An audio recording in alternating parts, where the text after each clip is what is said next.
Maligayang pagbabalik sa bansa, Presidente Lu.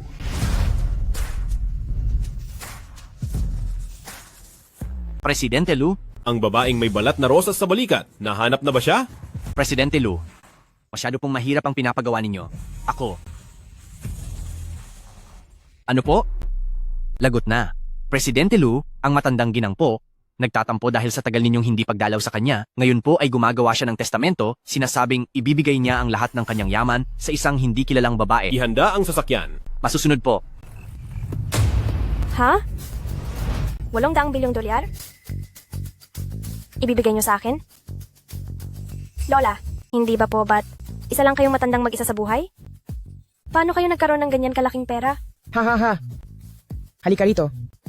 May sasabihin akong munting sikreto sa iyo. Ako ang founder ng Longyu Group at ang pinakamayamang tao sa Hangcheng. Ano po? Ang lola na tinulungan ko lang sa kung saan ay ang pinakamayamang tao pala at balak pang ibigay sa akin ng bilyon-bilyong pamana.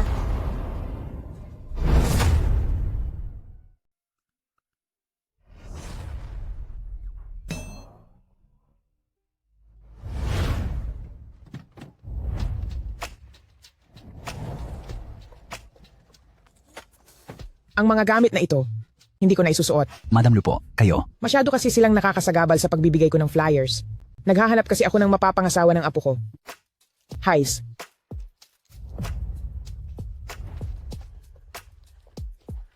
Huwag kayong susunod sa akin.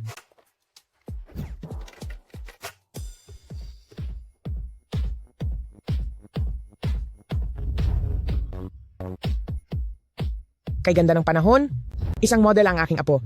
Sino ba rito ang naghahanap ng manugang? Ang apo ko. Talaga namang napakagwapo.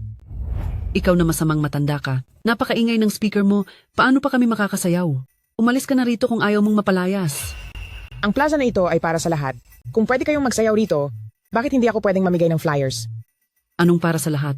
Ang plazang ito ay para sa mga mayayaman dito sa loob ng village. Ang katulad mo, na matandang mahirap, ay hindi man lang karapat-dapat mga lakal ng basura rito. Ha ha ha ha. Ang buong village na ito. Ang apo ko mismo ang nagtayo nito. Ako, hindi karapat-dapat? Hay naku, matanda ka, talagang nawawala ka na sa katinuan. Hali kayo, sabay-sabay nating. Kalad ka rin siya palabas. Tama. Kalad ka rin siya palabas. Ano ang gagawin nyo? Ilabas niyo siya, Napakababagsik nyo. ilabas niyo siya. Ayaw nyo na bang tumira sa loob ng village na ito? Matanda ka, layas. Bilisan nyo, ikaladkad siya. Ano pong ginagawa niyo? Ano to? Ano pong nangyayari? Sino ka ba? Ikaw, Napakadami niyo rito. Pinagtutulungan niyo ang isang matanda. Hindi ba kayo nahihiya sa ginagawa niyo? Saan naman galing ang dukhang babaeng ito?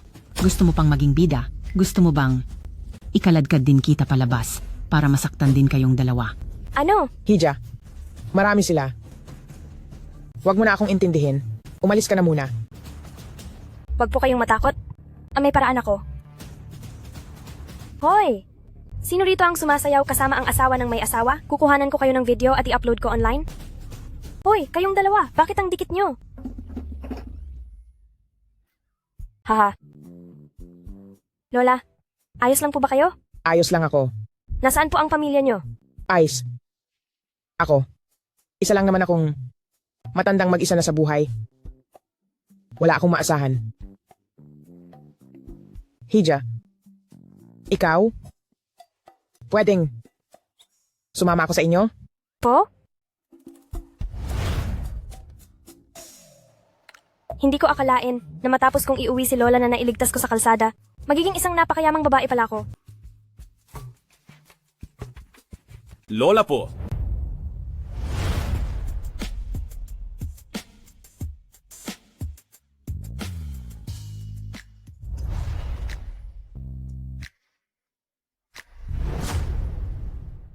Lola? Hindi ba't wala kayong pamilya? Cheng Cheng. Siya ang aking nawawalang apo ng mahigit 30 taon.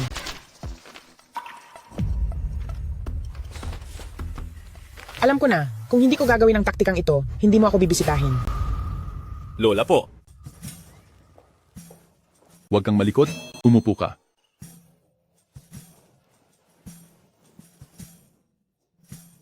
Bakit mo ibinigay ang pera sa isang kakikilala mo lang na estranghero? Naibigay ko na. Ikaw na bata ka. Kung gusto mo pa ring makuha ang mana ko, dapat mong pakasalan si Sucheng. Imposible. Kakikilala pa lang niya sa inyo, hinihingi na agad ang mana niyo, tiyak na habol lang niya ng pera. Ang papakasalan ko lang ay ang babaeng nakasama ko 5 taon na ang nakakaraan. Ikaw talaga. Bakit ang tapat mo pa rin sa kaniya? Dahil lang nakasama mo siya, pinipilit mo pa ring pakasalan siya. Iba siya. Pwede sana siyang humingi ng pera o ng posisyon, pero pinili niyang umalis na lang. Mabuti siyang babae na hindi gahaman sa yaman o katanyagan. Wala akong pakialam. Kung hindi ka magpapakasal, ititigil ko ang pag-inom ng gamot. Kahit ano pa. Ang mga ari-arian ko ay maayos na ang pagkakaayos. Wala na akong kinatatakutan. Lola po. Naku, Lola po. parang medyo hindi ako makahinga. Lola, ang gamot niyo? Nasaan ang gamot? Ah. Lola, ito na ang gamot. Inumin niyo po ito. Sige na, magpapakasal na ako, okay?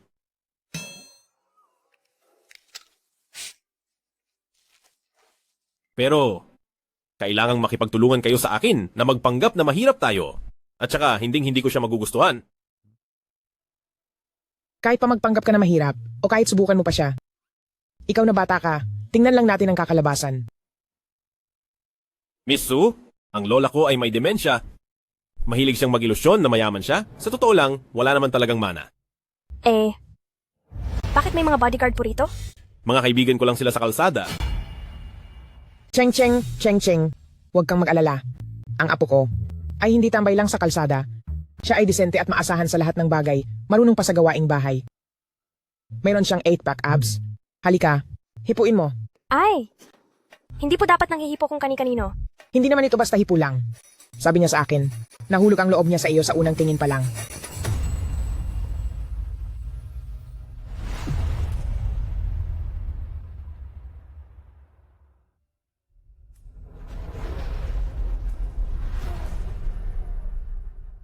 Sabi niya rin sa akin kanina, kung papayag ka daw, papakasalan ka niya. Pwede na kayong pumunta agad para magparehistro. Pag-ibig sa unang tingin?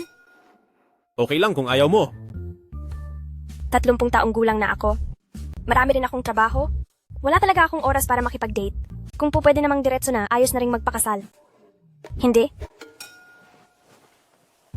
Payag po ako. Ha ha ha. Napakahusay. Maligayang pagdating sa bagong kasal. Nasa tamang lugar ba tayo? Bakit ang mga taong ito ay sobrang maasikaso? Kayo ang biglaang pinakasalan ng ating hangcheng na tagapagmana, kaya paano kaming hindi magiging maasikaso? Siguradong tama po ito. Gawing komportable ang inyong pananatili, ang aming pangunahing layunin sa serbisyo. Hindi na kailangan ng mga formalidad. Simulan na ang proseso. Ha. Sige po, dito tayo sa loob. Kayo pong dalawa. Masyadong matigas ang inyong pwesto, hindi maganda ang kalalabasan ng litrato. Sige po, makinig kayo sa aking utos. Lumapit pa ng konti. Ay, konting lapit pa. Paglapitin ang inyong mga muka. Maganda. Ngayon, tingnan ang isa't isa.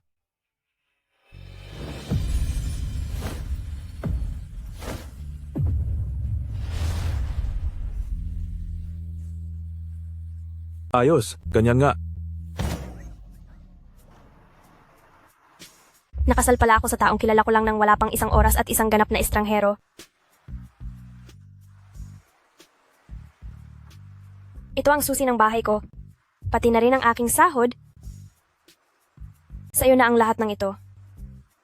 Ibibigay mo sa akin ang lahat? Oo. Nagawa mo ang mga kalamnang iyan. Siguradong mapanganib ang naging buhay mo bilang isang sanggano dati, di ba? Mula ngayon, nandito na ako. Hindi mo na kailangan gumawa ng masama. Alagaan mo na lang ang lola sa bahay. Magtatrabaho ako ng mabuti. Kaya kong buhayin ang ating pamilya. Nag-aalala ba ang babaeng ito para sa akin? Kailangan ko nang pumasok sa trabaho. Umuwi ka na at alagaan mo pong mabuti ang lola. Ako ay isang dakilang grupong Long U President na nagkakahalaga ng trilyong-trilyong dolyar, pero ang babaeng ito ay gustong buhayin ako? Mali kaya ang iniisip ko tungkol sa kanya? Boss Presidente Lu, mukhang mabait naman po ang asawa ninyo. Sa tingin ko, nahuhulog na ang loob ninyo sa kanya. Nahuhulog ang loob? Imposible. Titingnan ko kung hanggang kailan siya makakapagkunwari. Boss Presidente Lu, ang orihinal nating plano ay pumunta sa binili nating kumpanya ng ari-arian para mag-inspeksyon. Pero, nandoon po ang misis sa kumpanyang iyon. Tutuloy po ba kayo? Hindi. Kailangan pumunta. Dalhan niyo ang aking apo sa tuhod. Anong pagkain? Tingting, ikaw ang pupunta sa taunang pagdiriwang ngayon at siguraduhin mong bibigyan mo ng dangal ang ating departamento. Ay, nakakahiya naman po. Anong nangyayari? Hindi ba dapat yung pinakamataas ang benta ang pupunta sa taunang party? Samantalang malinaw na ako ang una? Sino ka ba sa akala mo? Ang asawa ni Tingting ay shareholder ng grupo at ang lahat ng pag-aari mo ay hindi aabot sa halaga ng isang sapatos ni Tingting. Kung sasama ka ay ipapahiya mo lang ang ating departamento. Ngayon ba ay nagangarap ka pang makapunta sa taunang party ng grupo? Dito sa departamento natin, tanging ang pamilya lang ni Tingting ang pwedeng dumalo sa party ng grupo sa ganoong klase ng marangyang okasyon. Hay, may ilang tao talaga na hindi man lang tumingin sa salamin para makita kung gaano sila kadungis tingnan. Sucheng, bakit ang kapal ng mukha mo? Gagawa ka pa ba talaga ng gulo para dyan? Siya ang makapalang mukha dahil malinaw na nakasulat sa board na ako ang may pinakamataas na benta. Kahit ibigay ko pa sa iyo ang imbitasyong iyan, binabalak mo bang pumunta sa okasyon ng suot iyan? Kahit ibenta mo pa ang buong buhay mo, kakaisa ba iyon para makabili ng isang gown? Pero kung gustong-gusto mo talagang pumunta, pwede akong magmalasakit at tulungan ka minsan. Basta't lumapit ka sa lahat ng tao sa kumpanya para manghingi ng pambili ng gown at posibleng ibigay ko sa iyo ang imbitasyong ito. Magbibigay ako ng $100. Ako naman ay $50. $20 sa akin. Mayroon pa ba? Salamat. Anong gagawin natin? Kulang pa rin ang perang ito para pambili ng gown. Ang lakas naman ng loob mo para mamilit ng donasyon.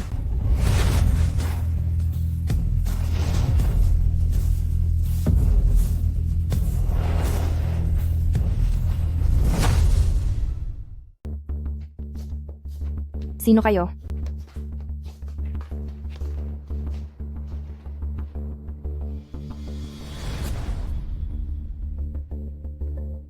Hubby, bakit ka nandito? Halika. Umupo ka. Sino ba kayo? Department manager kaya ako? Security? Isang grupo ng mga hangal na nagtatangkang saktan ang empleyado ng ating head office. Akala ko naman kung sino. Iyon pala ay ang asawa ni Sucheng na amoy mahirap. Napakayabang naman. Nakasuot lang naman siya ng mumurahing suit. Siya at si Sucheng, bagay talaga silang dalawa dahil pareho silang basura. Tumahimik ka. At sino ka naman? Huwag mong isiping porket formal ang bihis mo, ay matatakot mo na ako. Ang asawa ko ay shareholder ng grupong ito. Ako ang special assistant ni Grupong Longyu, ang presidente, at pansamantalang humahawak sa posisyon ni general manager.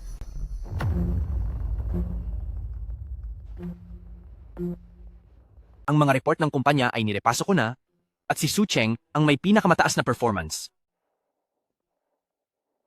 Ang imbitasyong ito ay para kay Su Cheng. Miss Su, ito po ang inyong imbitasyon. Ang mga hangal na ito ay nambastos sa inyo? Anong gusto ninyong gawin ko sa kanila? Dahil mukhang mahilig siyang mag-donate, ibigay ang buo niyang sweldo para sa mga charitable foundation. Ngumiti ang presidente. Ngayon ko lang siya ulit nakitang ganyan. Bakit ka tumatawa? Wala lang. May problema ka ba? Wala po. Sumama ka sa akin. Sige. Sandali lang. General Manager, bakit ang lakas pa ring mag-inarte ng taong iyan sa harap mo? Bakit? Masama ba?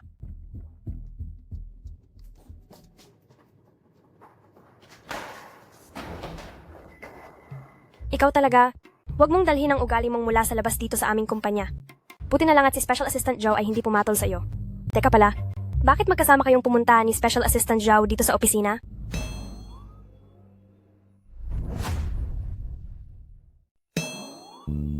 Pinagdadalhan lang kita ng pagkain. Nagkataon lang na nandito ako. Ano? Wow! Ngayon lang may gumawa nito sa akin, ang ipagluto ako ng pagkain.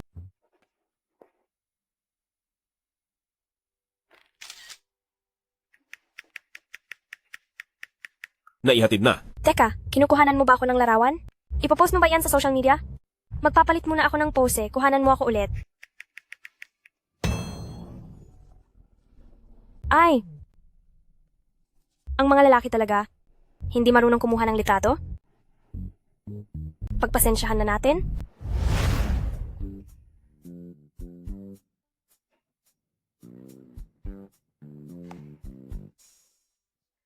Ang kaligayahan ng apo ko ay sa akin pa rin nakadepende. Siguraduhin mong sunduin si Cheng Cheng pagkatapos ng trabaho, kundi magpapadala ako ng maraming Rolls Royce para sunduin siya.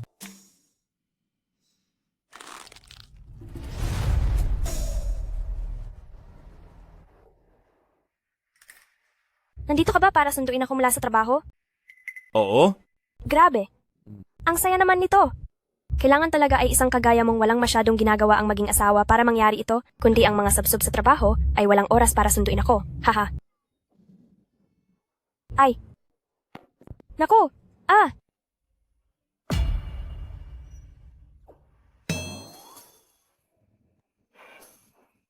Nasira ang sapatos ko. Parang mas mabuting wag na lang akong pumunta sa party. Wala man lang akong maayos na damit o sapatos para isuot doon. Mapapahiya lang ako kapag pumunta ako.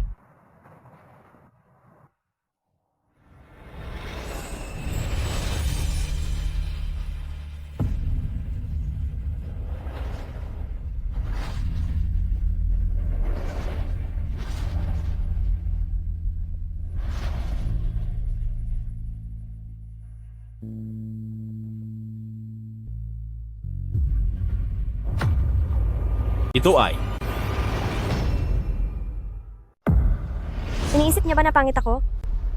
Ah, sticker na tattoo lang ito. Matatanggal din kapag hinugasan. hindi siya iyon. Ulat kay Madam Lu, nasira po ang sapatos ng asawa ng boss. Ano? Nasira ang sapatos? Grupong wardrobe. Tayo na. Opo.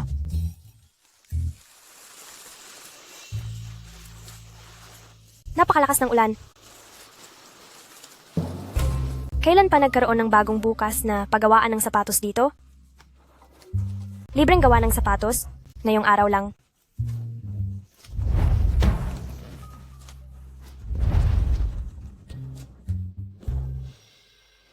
Halika po. Sandali lang po.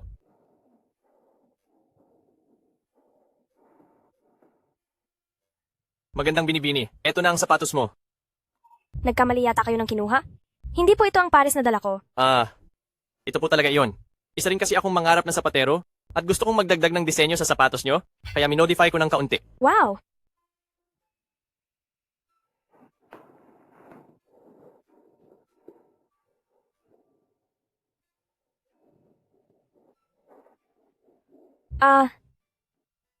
Sakto talaga sa paa ko. Ang galing nyo? Para lang mapalayaw siya ni Lola, talagang ibinigay niya ang lahat ng pagsisikap. Siya nga pala. Ang katabing mananahi ay isa ring nangangarap na modista. Maaari nyo ring tingnan ang kanilang promo.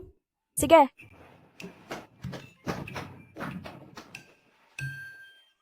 Lahat ng ito ay utos ni Madam Lu. Wala akong magagawa. Hay,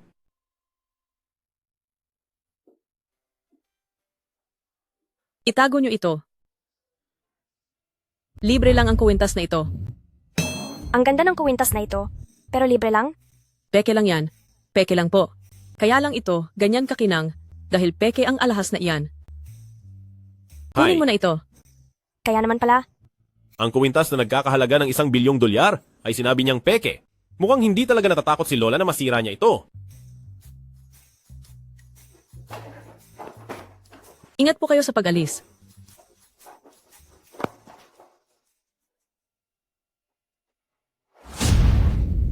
$30 milyong. Hindi pwede. Kailangang tanungin ko ang mananahi. Eto. Hala, wag. Tao po, may tao ba rito? Oh. Lola? Lola? Anong ginagawa niyo rito? Dahil nalaman mo na, aaminin ko na ang totoo.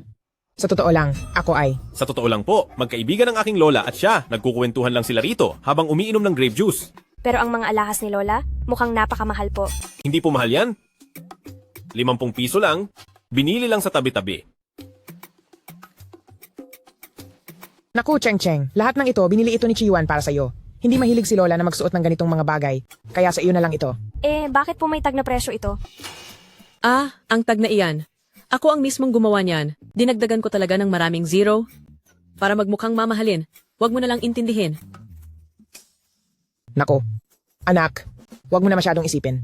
Bilis, magbihis ka na, isuot mo ang mga alahas, at maging maganda ka para sa taunang selebrasyon. Maliwanag?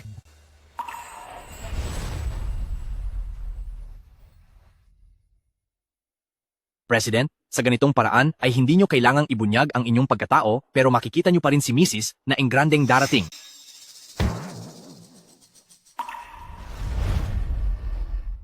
Tingting, tunay na napakaganda mo ngayong araw, lalong-lalo na diyan sa suot mong kuwintas. Dahil dito, ang buong hitsura mo ay mukhang maningning.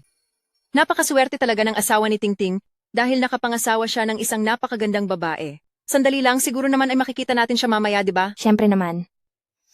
Mabuti na lang at ang asawa ko ay security guard ng hotel na ito, kaya malaya siyang nakakapasok at nakakalabas. Mahal, magpalit ka mamaya ng suit at pumunta ka sa ballroom para naman may maipagmalaki ako. Wow! Napakaganda niya!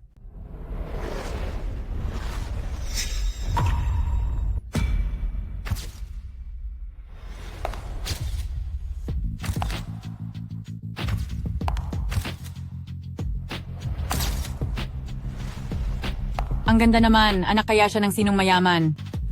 Bilis, kumuha kayo ng litrato.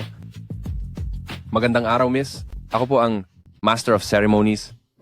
Para sa okasyong ito, maaari ba kitang makilala?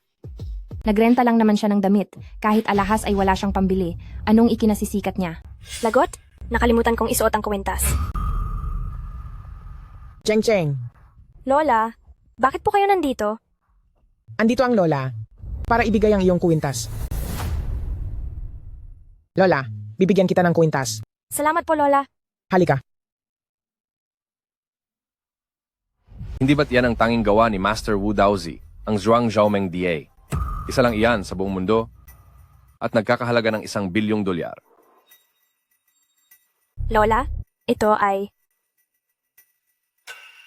Ang kuwintas na iyan, bakit kamukhang kamukha ng kay Tingting? Siguradong peke ang sa kanya.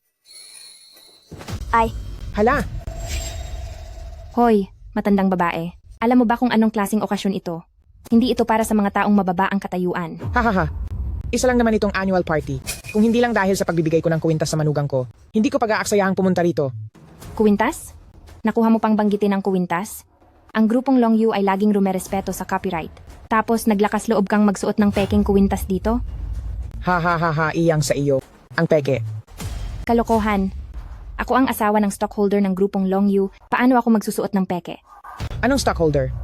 Ilang taon lang akong hindi nakialam sa mga gawain sa kumpanya. Tapos ang asawa lang ng stockholder ay may ganang magmayabang sa harap ko? Lola, Pinapayuhan kita. Ibalik mo na agad ang kuwintas kay Cheng Cheng at humingi ka ng tawad kay Cheng Cheng. Kung hindi, humanda ka sa mangyayari. sige. Su Cheng, lumuhod ka at pulutin mo. Ikaw! Ikaw mismo ang may ayaw nito, kaya huwag mo akong sisihin sa gagawin ko. Ang kapalaran ng mga peking gamit ay ang masira. Ikaw!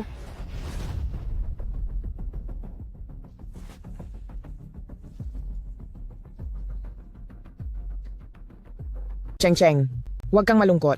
Huwag kang mag-alala. Sisiguraduhin kong pagbabayarin ko siya. Alis na tayo.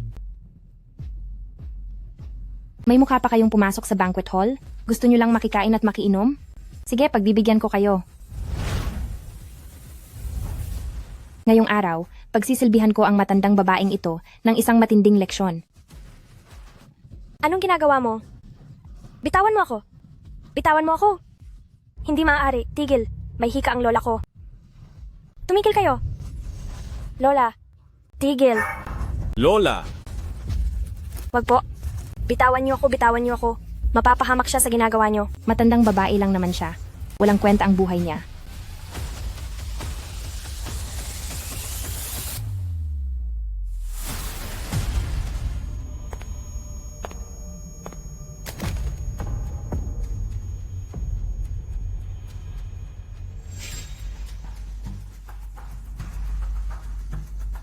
Lola! Narito na si President.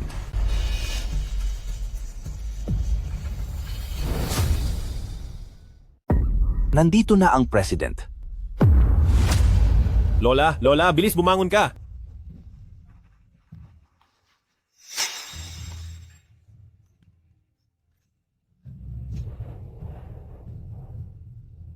Lola? Lola, okay ka lang po ba? Alalayan niyo si Madam Lu pababa. Abisuhan ng medical team. Ibigay? Ito ba ang ng grupong Long Yu na president? Paano siyang naging president? Isa lang siyang asawa ng bruhang si Su Cheng na walang pera.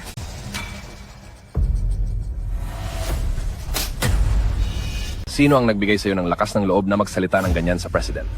Siya ang president. Paano nangyari yun? Ang pobreng si Su Cheng, paanong magagawa niyang mapakasalan ang president? Siguradong nagkakamali kayo. Bilang host ng party ng kumpanya, bilang host, hawak ko ang mga litrato at impormasyon ng president, hindi ako maaaring magkamali. Siya ang ating sa grupong Long Yu na president, na si Presidente Lu. Ang host ay kaibigan ko, huwag kang mag-alala. Sabi sa balita ang Zhuangzhou Mengdai ay hindi ibinebenta sa publiko, kaya nangahas akong gumawa ng kopya nito. At ang suot ni Su Cheng ay sigurado ring peke. Imposible. Paanong ang asawa ng president ay magsusuot ng pekeng kuwintas? Peke? Ipakikita ko sa iyo kung ano ang totoo at peke. Ang kuwintas na ito, kung kaya tinawag na Zhuangzhou Mengdai, dahil kapag tinamaan ito ng ilaw, ang mga mamahaling bato nito ay maglalabas ng anino ng paru-paro. Totoo yan.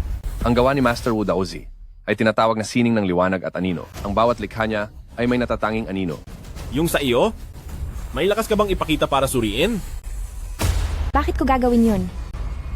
Dapat ay mas unahing suriin ang kay Su Cheng. At kapag napatunayan na ang kay Su Cheng ay peke, mangangahulugang totoo ang sa akin. Huwag na nating suriin pa. Huwag kang mag-alala. Magtiwala ka lang.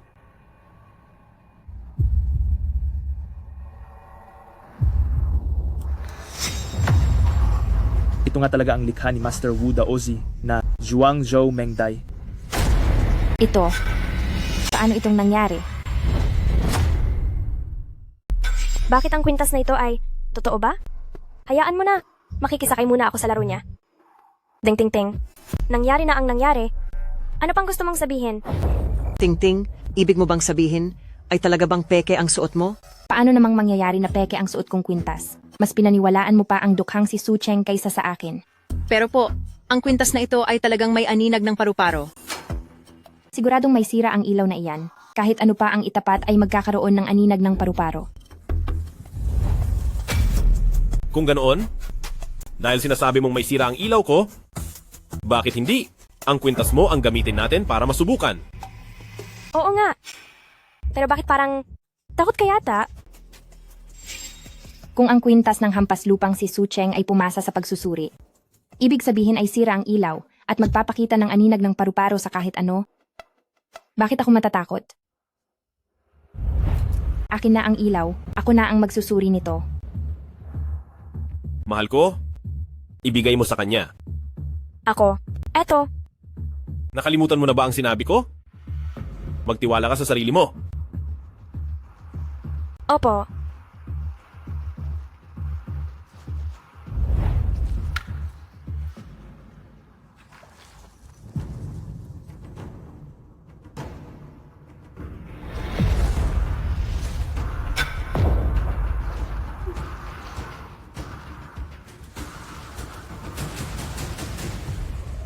Ang kwintas mo ay peke.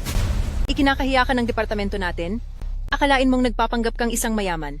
Manahimik ka.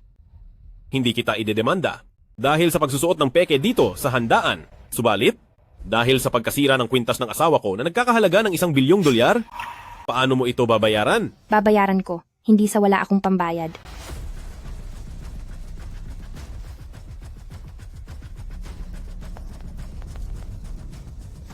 May pumasok na $10,000 sa alipay. Hindi ka ba marunong magbasa o sadyang hindi ka marunong magbilang? Ang kwintas na ito ay nagkakahalaga ng $1 bilyong. May limitasyon ang paglipat ng pera sa card ko. Kailangang unti-untiin ang pagkuha para mailabas ang lahat. Pirirmahan mo ito, ang kasulatan ng utang.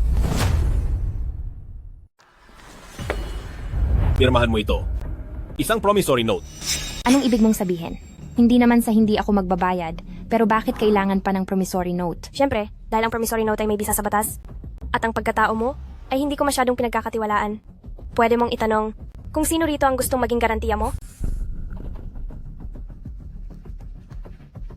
Kayo.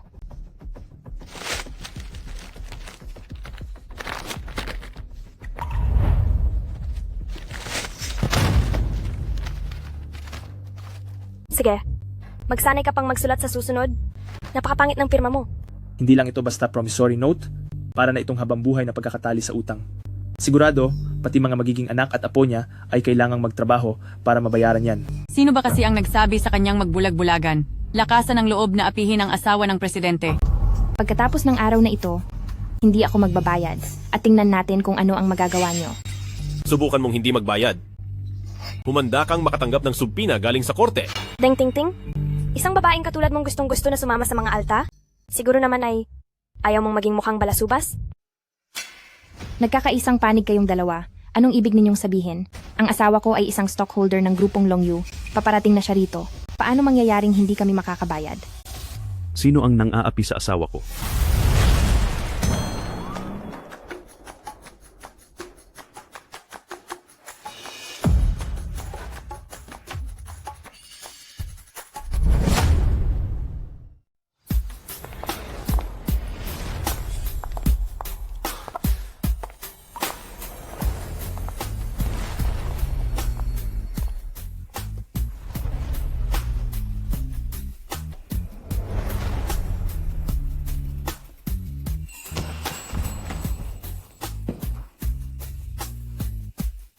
Bakit ka tumatakbo?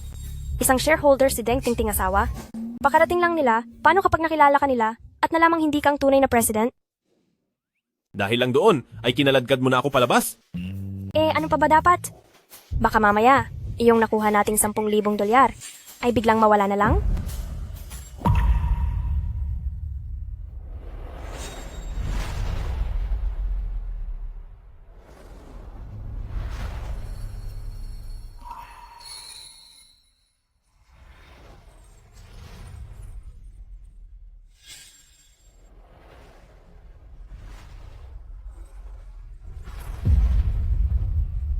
Nabubuwang na ako. Gusto ko sanang haplusin ang ulo niya. Ano? Ano bang ginagawa mo? Napakaliit mo. Luchi Yuan, anong ibig mong sabihin? Ipaliwanag mo iyan sa akin ng maayos. Iyong bibig ng apo ko. Mas mabuti pang wala na lang. Asawa, kailangan na nating tumakas. Kakalabanin ko lang ang president pati ang asawa niya at may utang pa akong napakalaking halaga. Anong president? Kakatanggap ko lang ng abiso na hindi darating ang president sa party na ito. Ang galing mo, Su Cheng. Niloko mo pa talaga ako. Lola, saan niyo po binili ang lahat ng alahas na ito? Kailangan nating ibalik ang pera pati na ang kwintas sa kanila. Hay naku, Cheng Cheng. Alam mo, yung mga nagtitinda sa tabi-tabi. Ngayon nandyan sila, bukas naman ay lilipat na sila. Saan ko pa sila hahanapin? Pero kailangan pa rin nating humanap ng pagkakataon para maibalik ang kwintas sa master na si Wu Daozi. Sigurado ka? Siyempre, hindi naman tayo ang may-ari nito, kaya dapat lang itong ibalik sa totoong may-ari. Sige. Hala, Cheng Cheng. Tingnan mo siya. Ang suot niyang suit. Mukhang marami siyang kinuhang pera nang hindi mo nalalaman? Oo nga po. Sandali.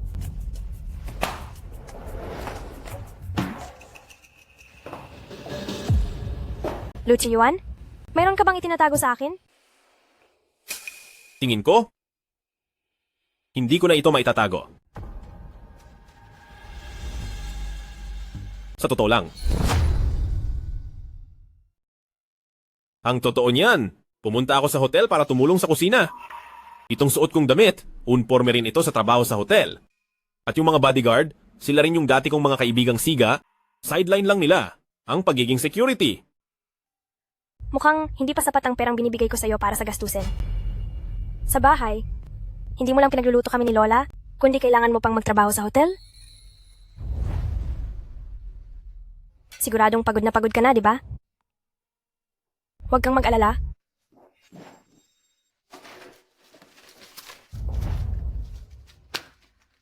Pagsisikapan kong kumita ng pera, magtatrabaho ako ng mabuti, at hinding-hindi ko hahayaang magutom kayo ni Lola.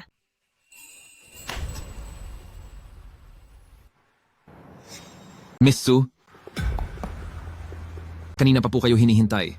Nang master na si Wu Daozi, sumunod po kayo sa akin.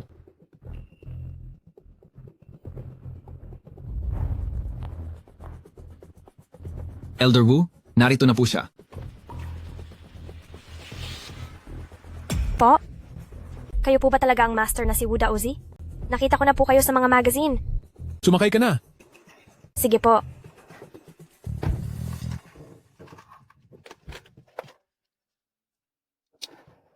Sir, pasensya na po. Ang kuwintas na ito ay binili lang ng asawa ko sa isang tabi-tabing tinda. Noong oras na yon ay hindi po namin alam na gawa niyo pala ito. At isa pa po, tungkol sa pera galing sa kuwintas na ito at sa kasulatan ng utang, ibabalik ko na po lahat sa inyo. Haha, huwag mo nang ibalik. Kung hindi dahil sa'yo, ay hindi ko na sana nahanap pa ang kuwintas na ito. Bilang pasasalamat, ibabalik ko ang kuwintas sa iyo kapag naayos ko na at ireregalo ko na sa iyo. Yung pera naman ay lalong hindi ko na kailangan. Ayaw na ayaw ko sa mga baduy at material na bagay. Ano po?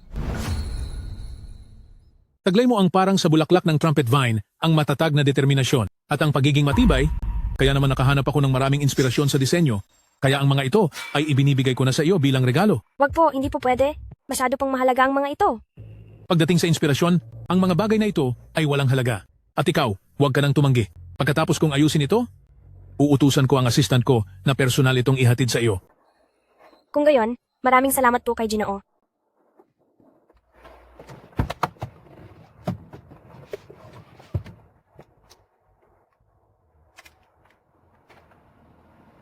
Presidente Lu, tapos na ang gawain ko.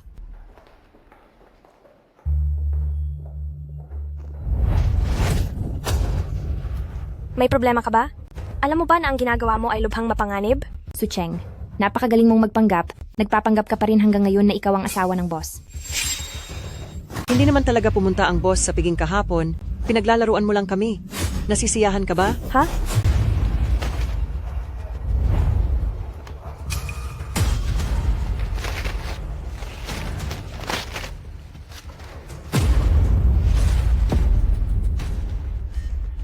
Sucheng, niloko mo ako. Gusto mo bang mapahamak? Deng Ting Ting, kahit na totoo na ang asawa ko ay hindi ang boss, ngunit ang kwintas na yon ay gawa talaga ni Master Wu. Sinira mo ang kwintas, bakit mo pinunit ang resibo ng utang? Aray! Nagagawa mo pang sumagot. Tungkol sa pagpapanggap ng asawa mo bilang boss. Alam na yan ng buong kumpanya. Sa tingin mo ba ay mayroon pang maniniwala sa iyo? Haha! Sucheng, ang kumpanya natin ay hindi kukuha ng isang manloloko. Ngunit, hindi naman ako taong walang konsensya. Ang kontratang ito, para kay President Huang, ay hindi pa rin namin makuha. Bakit hindi? Ikaw ang kumuha nito? President Huang? Hindi ba't sikat ang taong iyon bilang isang manyakis? Hindi ba kilala iyan na isang bastos na tao? Hahaha, bakit? Ayaw mo bang pumunta? Kung ganoon, maghintay ka na lang na masisante. Kahit anong mangyari ay matatapos ka pa rin. Sucheng, bilisan mo na at umalis ka na sa kumpanya. Kailangan pa akong tustusan si Lola at si Lu Chiyuan, ngunit kailangan ko sila. Hindi ko maaaring mawala ang trabahong ito.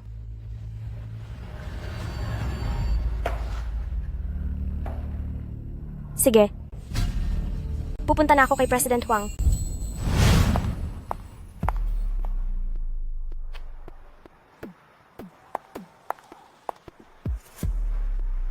Mukhang natatakot po si Mrs. Dapat po ba akong pumunta para palakasin ang loob niya? Sa hotel lang naman ang pag-uusap tungkol sa kontrata. Sucheng, kaya mo iyan. Hindi ka dapat matakot.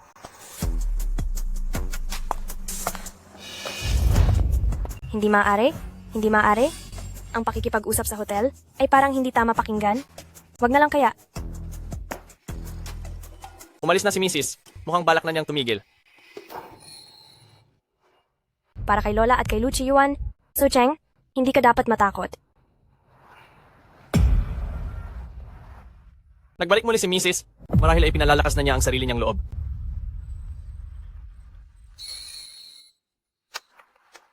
Sabi ay wala siyang pakialam. Pero nung nag-uusap na tungkol sa kontrata, nandito siya at sumisilip.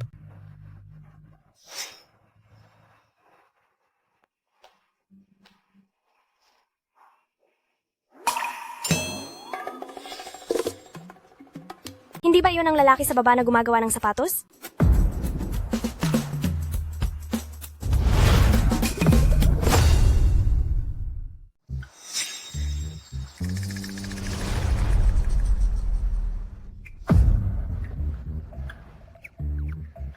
Ikaw yung nasa baba na tagagawa ng sapatos, di ba? Bakit ka nandito? Ah, oo. Ako nga po ito. Nandito po ako para mag-ayos ng mga sapatos.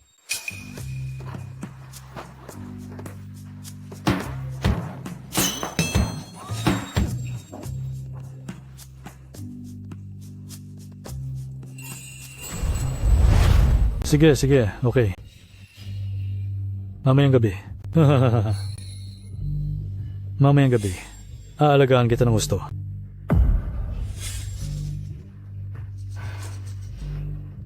Magandang araw po, President Huang.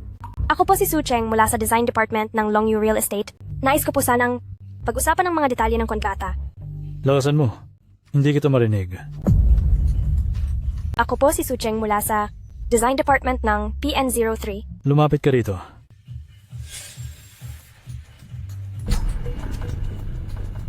Ako po ay mula sa Design Department ng Longyu Real Estate. Ah, ano ang ginagawa mo? Napakakinis ng balat ng babaeng ito.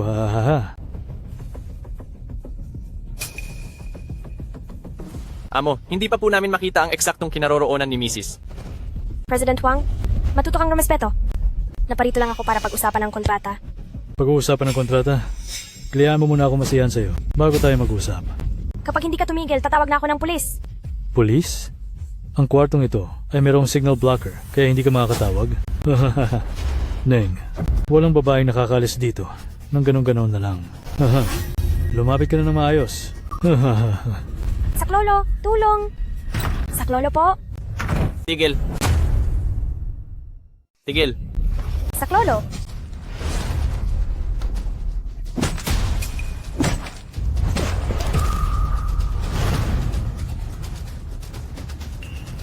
Ang sapatero.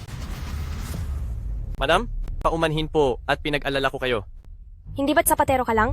Bakit ang galing mo? Ako po, nag-ensayo ako noong kabataan ko at ngayon, nagsasapatos na lang ako.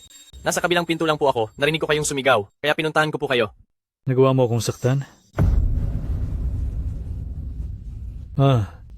Alam mo ba kung sino ako? Sige, magpakilala ka. Ako ang Hang Cheng ng Genie Group Huang Biao. Si Hang Cheng ang tigre ng bundok. At sinaktan mo ako? Tapos ka na ngayong gabi. Tingnan natin kung gayon, kung sino ang matatapos ngayong gabi. Mga bata, ubusin niyo ang taong iyan.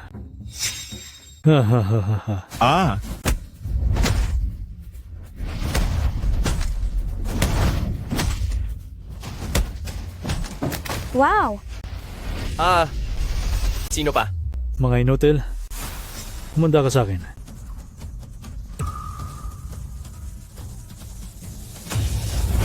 Dahil kami ay marami, tingnan natin kung gaano kakatapang.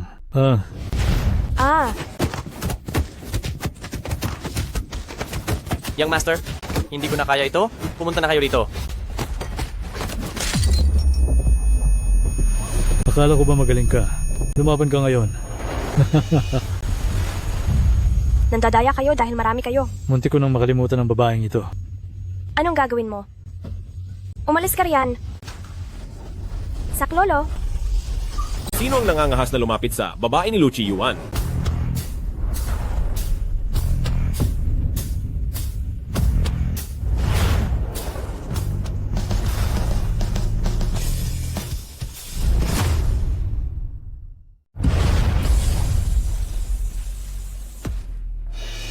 Presidente Lu.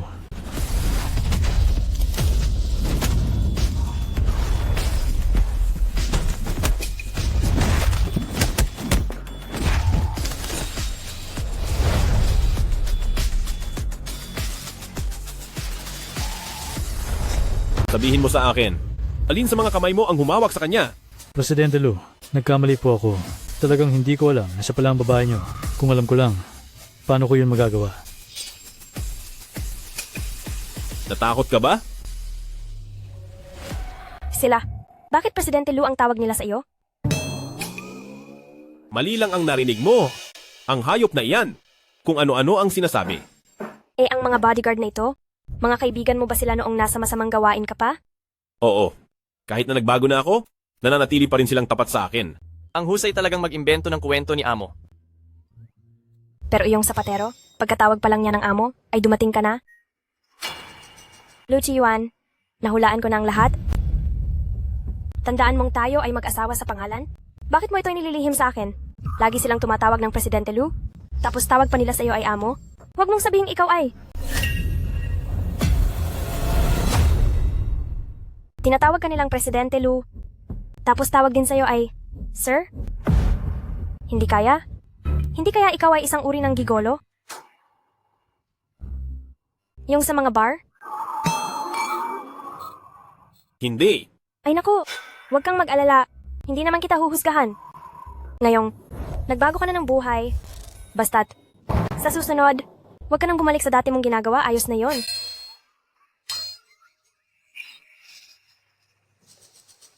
Tapusin na yan. Opo. Opo.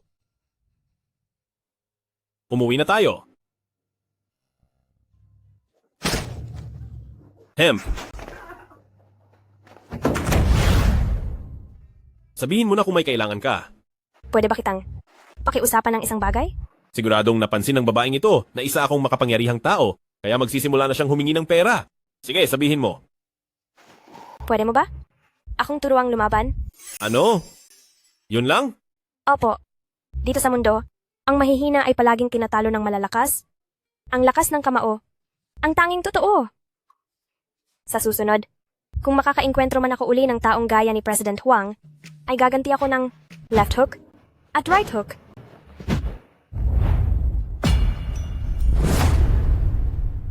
Itaitan ng core mo. Huwag mong ilagay ang bigat mo masyado sa harap. Paano naman ang mga kamay mo? Ganyan nga. Sige.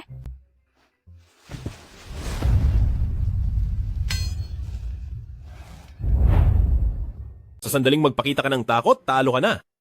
Sinong nagsabing takot ako? Para ka lang kuting na nanlalaban. Isa pa. Hindi lang sapat ang lakas, dapat ginagamit din ang utak.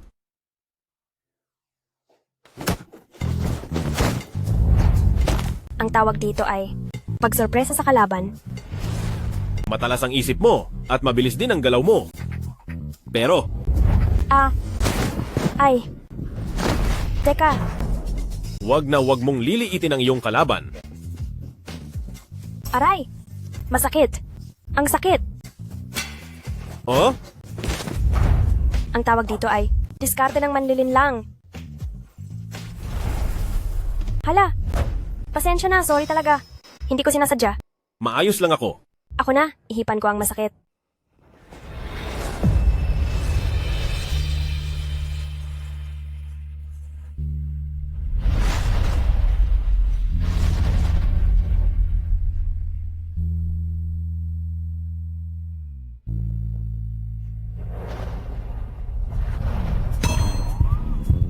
Anong nangyayari? Ang tibok ng puso mo ay napakabilis. Sandali, hindi ganon iyon. Dahil lang ito sa pagkapagod, pagkatapos mag-ehersisyo. Kailangan ko lang lumabas para huminga. Eh? Nasaktan ko ba siya? Posible kayang nagagalit siya sa akin?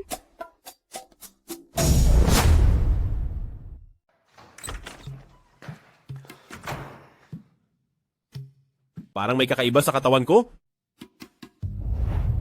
Napakabilis ng tibok ng puso ko. Ako ba ay may sakit? Presidente Lu, sa galing ninyo sa pakikipaglaban, paano kayo nasaktan ng iba? Posible kayang ang kalaban nyo ay isang world boxing champion?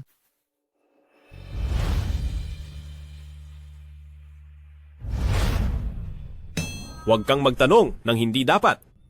Kumusta ang resulta ng medical check-up? Presidente Lu, Ang katawan ninyo ay walang anumang problema. Ang mabilis na tibok ng puso ay baka dahil lang sa pagkabighani. Itigil mo na ang mga walang kwentang sinasabi mo. Ayaw kong makinig. Grupong Longyu, hinding-hindi ko hahayaan na magkaroon ng pang-aapi sa trabaho. Dahil sa inyong pagkakamali sa trabaho, ang apo ko sa tuhod ay naapi ninyo. Kayong lahat, ang year-end bonus ninyo ay babawasan ko ng kalahati. Lola? Huwag po kayong masyadong magalit at baka sumama ang pakiramdam nyo. Ikaw, bilisan mo at ayusin mo na ito. Gusto kong maging CEO si Cheng Cheng. Titingnan natin kung sino pa ang magtatangkang mang-api sa kanya. Hindi po pwede. Dahil pagdating sa kakayahan, pagguhit at pagdesign lang ang alam niya. Pagdating naman sa ugali, kontento na siya sa simpleng buhay at kailanman ay hindi naghangad ng mataas na posisyon. Kung itataas niyo siya ng bigla, ay kapahamakan lang ang idudulot nito sa kanya. Sa bagay. Kung ganoon, hayaang maging CFO, si Cheng Cheng. Pagkatapos ng isang taon, maging CEO na siya. Sige po. Asikasuhin mo na agad iyan.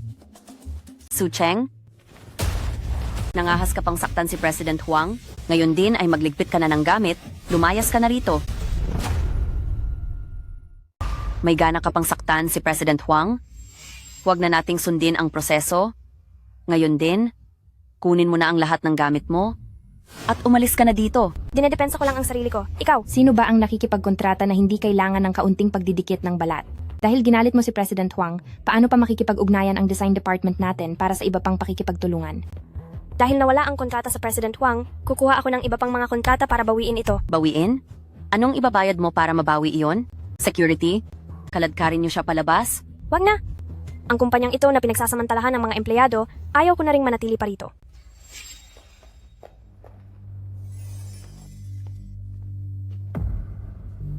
Bilang paumanhin mula kay President Huang, itinaas nila ang halaga ng kontrata sa 20 milyong dolyar. Kaya sana po ay mapatawad niyo sila.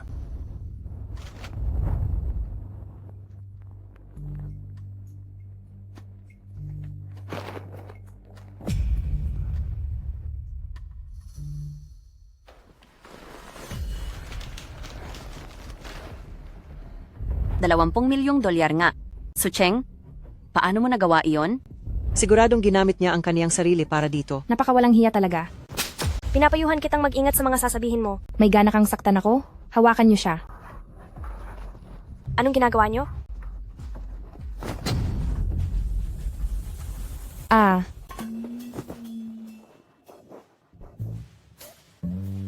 Su Cheng, Anong kaguluhan ito?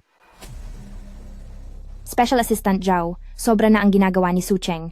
Una, nagpanggap siyang CEO, tapos ngayon nakikipagrelasyon papaw sa pera, sinisira niya ang imahe ng kumpanya. Tanggalin niyo na siya. Tatantalin siya? Su Cheng, tapos ka na.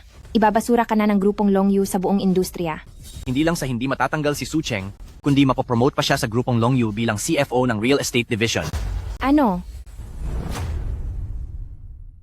Seryoso po ba kayo? Talaga bang na-promote ako bilang Chief Executive Officer? Ang maging Chief Executive Officer ka po ay ang gusto ng lahat. Special Assistant Zhou, nagkakamali po ba kayo? Si Su Cheng, ang kanyang ugali. Dahil sa posisyon mo, nagkulang ka sa pamumuno, hindi mo inalam ang katotohanan, at sinisiraan mo ang iyong nasasakupan, kaya ibababa ka bilang isang ordinaryong empleyado. Pagdating naman sa iyo, ayaw mong magbago, palagi kang nanggugulo, at nangunguna ka pa sa pagmamaltrato sa mga katrabaho, ipinaalam ko, tinanggal ka na sa trabaho, isama sa grupong Longyu Blacklist at pagbawalan sa buong industriya. Kayong dalawa, tanggal na rin kayo sa trabaho. Huwag naman po, Special Assistant Zhao. Nagsusumamo po ako. May mga utang pa ako sa bahay at sasakyan na hindi ko pa nababayaran. Kapag napagbawalan na ako sa trabaho, tapos na ang buhay ko. Ikaw mismo ang may gawa niyan sa sarili mo? Ilabas na iyan. Huwag. Special Assistant Zhou. Special Assistant Zhou. Su Cheng, paniguradong naloloko mo lang ang chairman. Tinitiyak ko sa'yo bilang CFO, hindi ka aabot ng 1 buwan, ikaw na mismo ang aalis. Abangan na lang natin iyan. Ang plano sa pagbuo ng babaeng CEO ay formal lang sinimulan. Ang mga hakbang sa misyon ay dapat masunod lahat ng walang palya. Unang gagawin ang planong A para sa mga nagtitinda. Opo. Ang focus ng planong A ay ang paglinang ng business mindset ni Cheng Cheng. Mahal? Mahal? Mahal! Na-promote ako. Ngayon ay Chief Executive Officer na ako. Bakit nakatago ang mga kamay mo sa likod? Oh, meron ka bang itinatago sa akin? Congratulations. Salamat. Cheng Cheng. Haha. Ang batang ito ay konektado talaga ang puso sa iyo. Alam na niya na may magandang nangyari sa iyo, kaya ibinili ka niya ng bulaklak. Salamat, mahal. Hahaha. Ay, Cheng Cheng. Na-promote ka na. Tumaas pa ang sahod mo. Bukod sa mga gastusin sa bahay, yung sobrang pera, anong balak mong gawin doon? Ititago ko sa bangko. Hehe. Kayong dalawa, sumama kayo sa akin at magtinda tayo sa tabi ng kalsada. Po?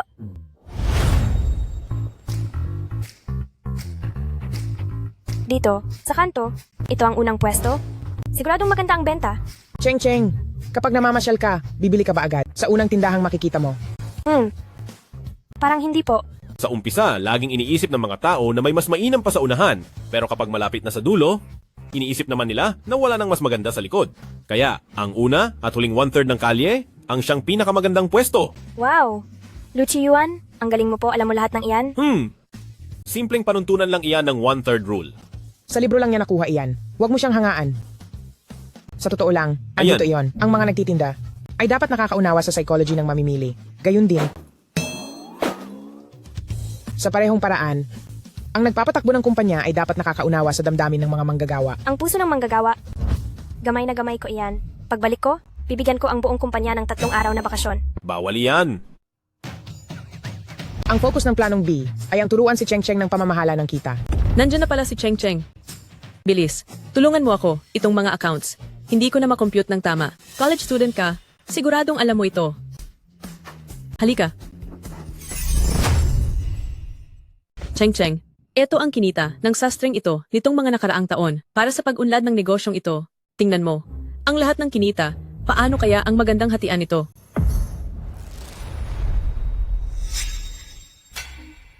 Po? Pasensya na po, pero wala po akong alam tungkol sa ganyan. Kung ganoon, hayaan mong ipaliwanag ko sa iyo. Una sa lahat, gagawa muna ako ng malinaw na mga layunin at plano sa kita, kabilang ang mga pagtataya at ang budget na kikitain, upang sa aktwal na takbo ng negosyo ay kabisado na natin ang pinagmumulan ng kita at ang inaasahan nating makuha.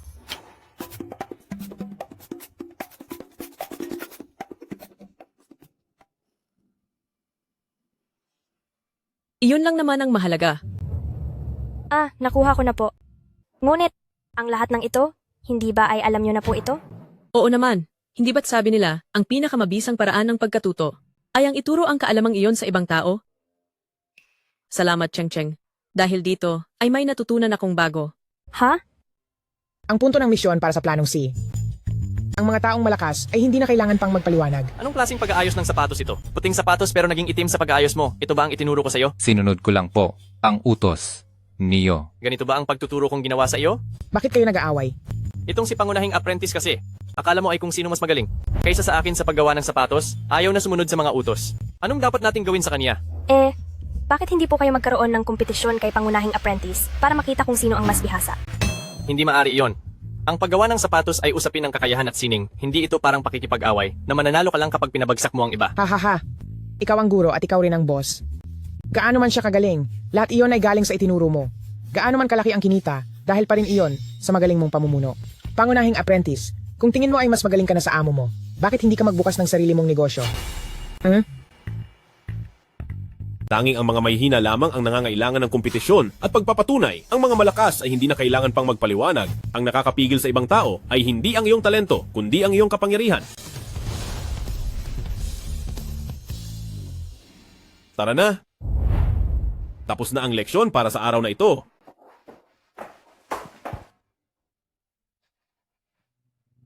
Ano ang tinitingnan mo dyan?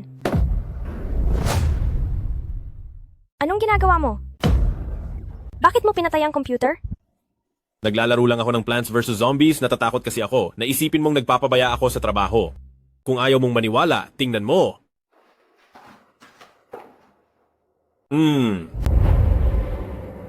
Natatandaan ko hindi ito ang page kanina. Ang page na iyon mukhang isang spreadsheet. Ang ibig mong sabihin ay ito ba? Ah, ganoon pala iyon. Magpahinga ka na ng maaga, huwag kang magpuyat sa paglalaro. Ha, sige.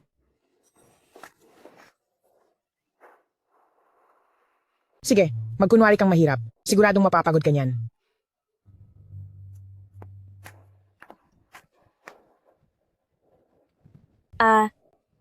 Hindi ko inakalang ang huling kontratang kinuha ko ay magbibigay ng mataas na komisyon. Dati, laging si Lola ay puro peking alahas ang suot. Sa loob-loob niya, siguradong gustong-gusto niya ang mga kumikinang na mga palamuti. Ngayong araw, isasama ko talaga si Lola para bumili ng totoong alahas. Hello Lola, nakuha ko na ang bonus ko. Pumunta po kayo sa Shengshi Mall, sa boutique ni Master Wu Daozi na tindahan.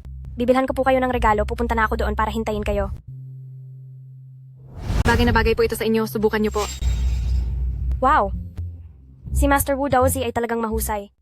Hindi ko lang alam kung ano ang magugustuhan ni Lola na uri ng alahas. Napakaganda niyo po kapag suot niyo yan. Kilala niyo po ba si Master Wu Daozi? Parang ang disenyong ito ay sadyang ginawa para sa inyo. Hindi ba't ang ate ko ito, ang tunay na anak na pinalayas sa bahay? Anong ginagawa mo rito? Ito ba ang pinalayas na tunay na tagapagmana? Anong ginagawa mo rito? Bakit hindi ako pwedeng manatili rito? Ang alahas sa shop na ito, kahit ang pinakamura, ay nagkakahalaga ng 6 na digit na dolyar. Ikaw, wag nang pag-usapan ng 6 na digit. Kahit nga 6 na daang dolyar ay wala ka, di ba? Lumiko ka sa kanan paglabas. Doon sa banda roon ay may basurahan. Doon ang lugar kung saan ka nababagay. Dahil naglakas loob akong pumasok, syempre ay may dala akong sapat na pera. Huwag mong sabihing, nakahanap ka ng mayamang lalaki na gagastos sa'yo. Paano kung malaman ng lalaki mo na, 6 na taon na ang nakalipat, sa isang birthday party, ay nakipagrelasyon ka sa kung sino-sinong lalaki, at hindi mo man lang kilala kung sino ang lalaking yon? Sa tingin mo, gugustuhin ka pa ba niya? Nagawa mo akong saktan. Ayusin mo yung pananalita mo sa akin. Paalisin niyo nga siya rito. Alice, andito ako para bumili bilang isang customer. Anong karapatan mong paalisin ako? sa hitsura mo pa lang na parang basahan. Ang pagpasok mo sa shop na ito ay nakakababa lang ng antas ng aming tindahan. Makinig ka na lang, lumayas ka na. Ang master na si Wu Daozi ay isang kagalang-galang na mahusay na artist. Bilang empleyado niya, bakit kailangan mong maging mapanghusga sa hitsura? Amoy na amoy sa iyo ang pagiging makaluma. Wala kang pera, kaya huwag mo kaming pangaralan. Sino ang nagsabing wala siyang pera? Ang card na ito, sapat na ba ito para makapasok dito? Ito ang para sa pinakamayamang tao sa mundo, na mayroon lamang na Supreme VIP Black Card. Ito ang Supreme VIP Black Card, na tanging ang pinakamayamang tao sa buong mundo ang mayroon. Lola, ang card na ito. Ay naku. Cheng, hindi na ako magpapanggap. Sa totoo lang, mayaman talaga ako. Lagot na. Parang sinusumpong na naman si Lola ng pagkalimot. Ipinagbubunying may-ari ng Supreme VIP Black Card. Ang lahat ng mga tindahan sa buong mundo ay kailangang magbigay ng pinakamataas na serbisyo sa inyo. Masyado po akong naging mapanghusga. Napabayaan ko po kayo at ang inyong apo. Pasensya na po. Apo po ako sa tuhod. Ang lola ko po kasi. Napaka-utu-utu naman. Naloko pa kayo ng ganyan. Ikaw na matandang ito, sa itsura mong yan, halatang galing ka sa probinsya. Paano ka magkakaroon ng sinasabing Supreme VIP Black Card? Siguradong fake ang card na iyan. Kung totoo man o hindi, malalaman din natin ang totoo. Wag na po nating i-check. Nandito lang naman tayo para bumili ng maliit na palamuti. Ito na lang po, 88,800 dolyar, ang card ko na lang ang gamitin. Card ko na ang gamitin mo. Hala, Apo. Huwag kang matakot. Hindi ba sinabi na ni Lola sa iyo na mayaman ako? Hayaan na lang. Hayaan na muna natin si Lola. Babayaran ko na lang ang kulang mamaya. Kapag ang card ng matandang ito ay totoong black card, ipapahiya ko ang sarili ko sa harap ninyong lahat.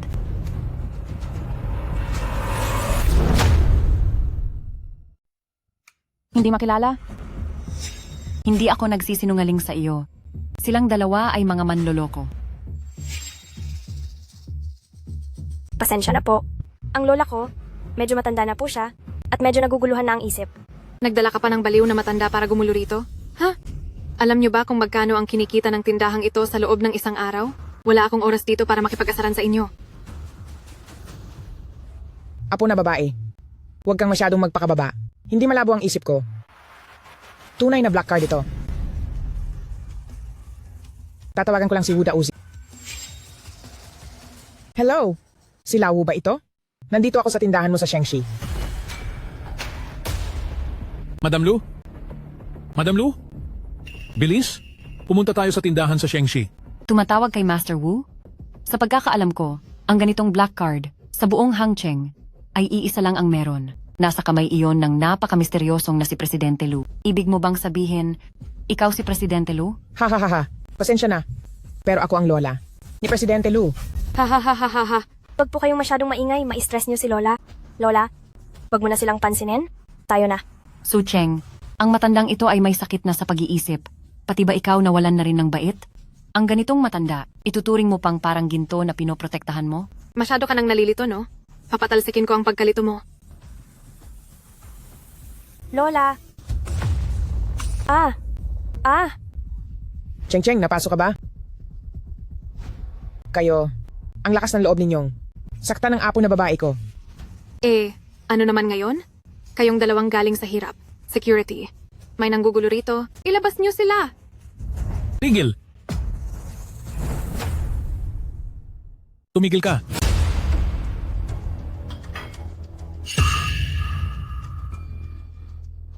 Master Wu, pasensya na po. Hindi ko alam na isang exclusive na shop ito. Ako at ang lola ko, hangang-hanga po kami sa inyong mga disenyo. Huwag ka nang magpaliwanag pa, naiintindihan ko na. Sige, isama mo na si Miss Su upang magpalit ng damit. Master, ang 2 taong ito po, wala silang VIP card at pumasok pa sa ating stall. Pati fake card ay ginamit kanina. Master, bakit niyo po ito? Master, ang 2 ito ang bumababoy sa pangalan ng inyong tindahan. Miss Su, nabalitaan kong na-promote ka na raw bilang grupong Longyu Chief Administrative Officer. Kung gagamit ka ng iyong kapangyarihan, ang 2 ito, anong dapat gawin sa kanila? Mataas ang tingin sa sarili ng staff, at hindi patas ang pakikitungo, pati mga mamimili ay hinahamak nila. Kaya nararapat lang na sila ay sipakin sa trabaho. Pagdating naman kay Sumeng, bilang isang consumer ka, wala kaming karapatang diktahan ka. Pero ang iyong ugali ay hindi nararapat para sa disenyo ni Master Wu. Ang mungkahi ko po, sa hinaharap, ang anumang gawa ni Master Wu ay hindi ibebenta sa kanya. Ikaw. Mabuti. Gagawin natin ang sinabi ni Miss Su. Ikaw, tanggal ka na sa trabaho. Hindi ka pa ba aalis? Master, bakit nakikinig po kayo sa sinasabi ni Su Cheng? Bakit parang utos niya ay batas sa inyo? Siya ay isang dukhang wala namang pera. Ang batang si Su Cheng ay isang malapit na kaibigan ko at si Madam Lu naman ay dating kamag-aral ko. Ang dangal ng tao, hindi nasusukat ng pera lang. Security, ilabas siya rito agad. Wag po, Master, nagkamali po ako. Kung ako ay mapapasama sa blacklist, paano na ako mapapasali sa samahan ng mga mayayaman? Master. Lola, talaga po bang kaklase niyo noon si Master Wu? May pinagsamahan kami. Cheng Cheng, pumunta ka na muna roon at magbihis. Mag-uusap muna kaming magkaibigan. Sandali po. Master Wu, ang lola ko po ay medyo nalilito ang isip. Maaari po ba ninyong pabantayan siya muna? Sige, huwag kang mag-alala. Sige po. Parang may hindi tama ngayong araw, siguradong may daya rito. Madam Lu, hindi pwedeng ganito palagi ang takbo nito. Kailangang aminin mo na kay Batang Ginang. Pero ayaw naman ni Presidente Lu. Hindi ko na alam ang dapat gawin sa sitwasyong ito. Ay, kahit na si Chi Yuan ay ikinasal na kay Cheng Cheng, hindi pa rin siya tumitigil sa paghahanap sa bawat dako. Sa nakasama niya noon sa isang gabi, yung sa may balikat, ay mayroong hugis pulang rosas na marka sa babaeng iyon. Pinagagawa pa niya ako ng kwintas para sa babaeng iyon na may disenyong rosas. Lola. Salamat po, Master Wu. Pauwiin ko na po ngayon din ang lola ko. Su Cheng, ikinasal ka talaga kay Presidente Lu? Pero ngayon, ang tunay na pinapangarap ng puso ni Presidente Lu ay ako na.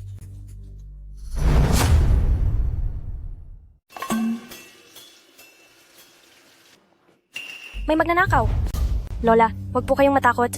Marunong akong lumaban. Ako? Hindi ako magnanakaw. Hindi siya magnanakaw.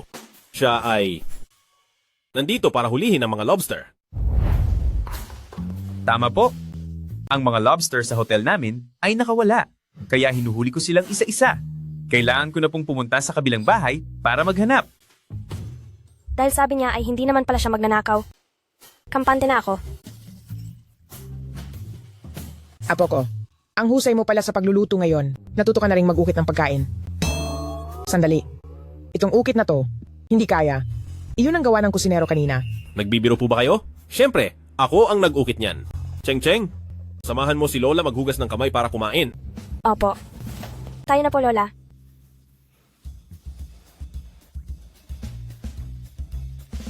Nagawa mo pang lumingon? Sa susunod, huwag ka nang mag-uukit. Nakasanayan lang po sa trabaho. Pasensya na po. Umalis ka na. Luchiwan, napakasarap ng luto mo. Turuan mo naman ako. Uy! Cheng Cheng, hindi tayo nagkukulang sa kusinero. Ang kulang sa atin ay babaeng president. Sige po. Dahil ako ang magiging president, igagaya ko kayo ng mansanas. Huwag ikaw, hayaang siya ang sumubok. Para siya ang magbalat ng mansanas natin sa hinaharap. Mabait kong apo. Huwag mong sabihing pati pagbalat ng mansanas ay hindi mo alam. Ha ha ha. Samantalang marunong ka namang mag-ukit. Ako? Marunong? Paanong? Hindi ko malalaman?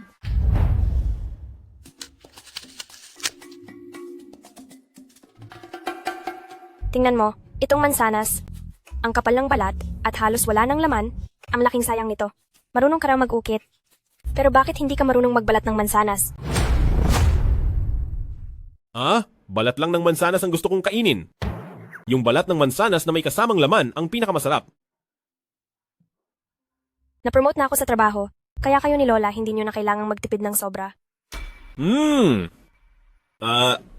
Ang bawasan ng mga intindihin mo ay siyang dapat kong gawin.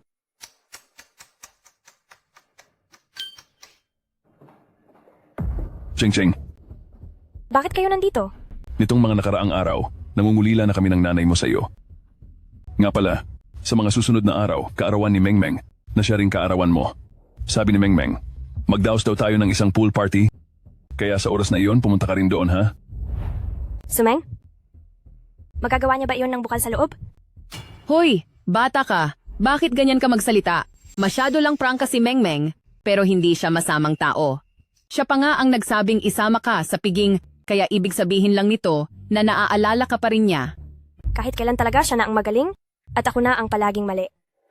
Cheng Cheng, kanya na ba ang pakikitungo mo sa iyong mga magulang? Noong kinuha ka sa malalayong kabundukan, akala namin hindi ka na namin mahahanap, kaya namin inampon si Mengmeng. Kung alam ko lang na ganyan ang ugali mo, sana ay hindi ka na lang namin binalikan. Wala kang kaabog-abog bilang isang kagalang-galang na dalaga. Hindi mo man lang mapantayan si Mengmeng. Noon, gustong-gusto kong ikumpara ang sarili ko kay Sumeng, pero na-realize ko ngayon na hindi naman pala iyon kailangan. Ang tunay na malakas ay hindi na kailangang magpaliwanag. Sa piging, sisiguraduhin kong nandoon ako.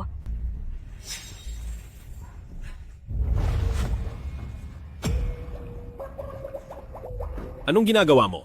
Anong bumabagabag sa iyo? Anong ginagawa mo? Gusto mo na bang mawala? Nag-ensayo lang ako na pigilin ang hininga ko. Pagpigil ng hininga. Opo, ang mga magulang ko na nagtaboy sa akin mula sa pamilya namin at ang umagaw sa posisyon ko na anak-anakan nilang babae ay inimitahan ako sa isang pool party. Natatakot ako na baka itulan nila ako sa tubig at tuluyan akong mawala. Kung ganoon, pwede ka namang hindi pumunta. Gusto kong makita kung ano ba talaga ang binabalak nilang masama.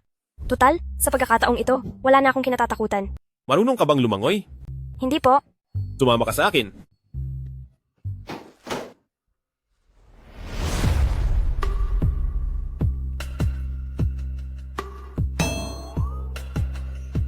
Ang ganda naman ng pangangatawan niya.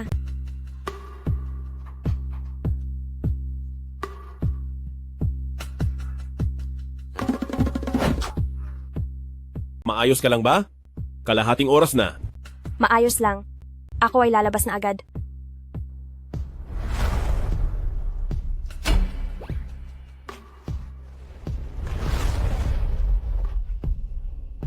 Ito ang unang beses kong mag-swimsuit at hindi pa ako masyadong sanay. Sigurado ka bang? Pupunta ka sa party ng ganyan? At hindi ka man lang mag-aayos? Hindi na kailangan. O baka naman, gusto mo lang akong makitang nakabihis? Tingnan mo nga. Sa katawan mong iyan, sapat na ang ganyang suot.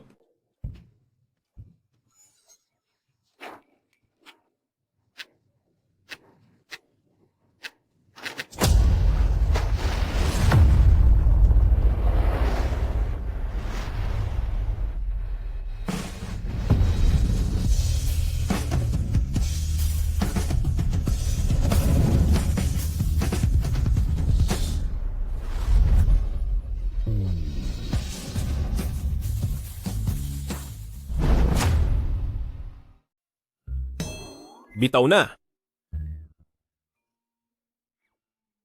Tama na yan. At mag-practice ka muna. Napigilin ang hininga mo.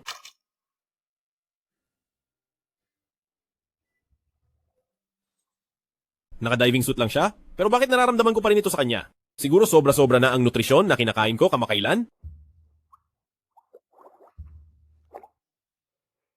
O sige. Ipakikita ko muna sa iyo kung paano, tsaka kita ituturo ng dahan-dahan. Sige po.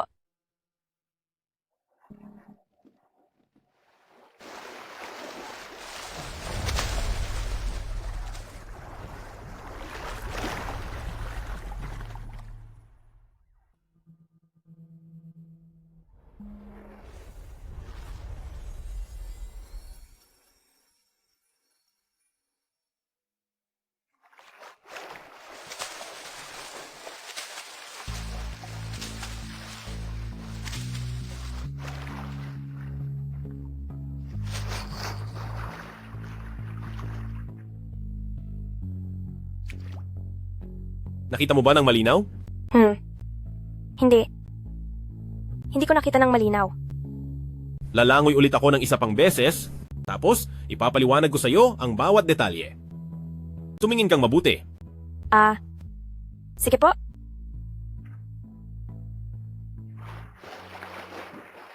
Gusto ko lang naman siyang maging malakas at malusog, hindi para busugin ang mga mata ko.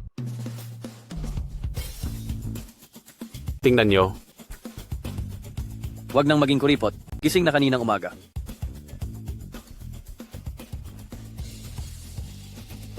Sumeng, nandito na ako. Sabihin mo na, anong kailangan? Ate, bakit ganyan ang suot mo pagpunta rito? Ayaw mo bang magpalit ng magandang swimwear? Wala ka ba? Pwede kitang pahiramin. Wala akong oras para sa drama mo.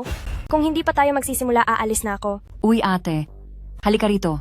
May sasabihin ako sa'yo. Tito Chen, dala ko na ang taong gusto mo.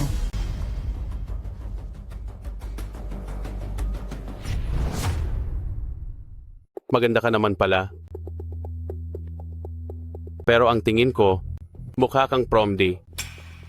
Pero dahil malapad ang balakang mo, siguro ay kaya mo. Akong bigyan ng isang malusog na anak na lalaki. May sakit ka ba sa utak? Tumigil ka. Su Cheng, naipakasal ka na namin kay President Chen? Akala ko ba hindi niyo na ako kinikilala? Kaya kung sino ang papakasalan ko, bakit kayo nangingialam? Naku ate, ginagawa ito ni na papa at mama para sa ikabubuti mo. Gusto mo bang habang buhay na walang asawa at basta na lang makikipag-date sa kung sino-sino? Su Cheng, wala namang paki si President Chen kahit pa alam niyang masama ang iyong reputasyon, handa ka pa rin niyang pakasalan at nagbigay pa siya ng ilang daang libong dolyar na regalo, dapat pa ngang magpasalamat ka sa langit.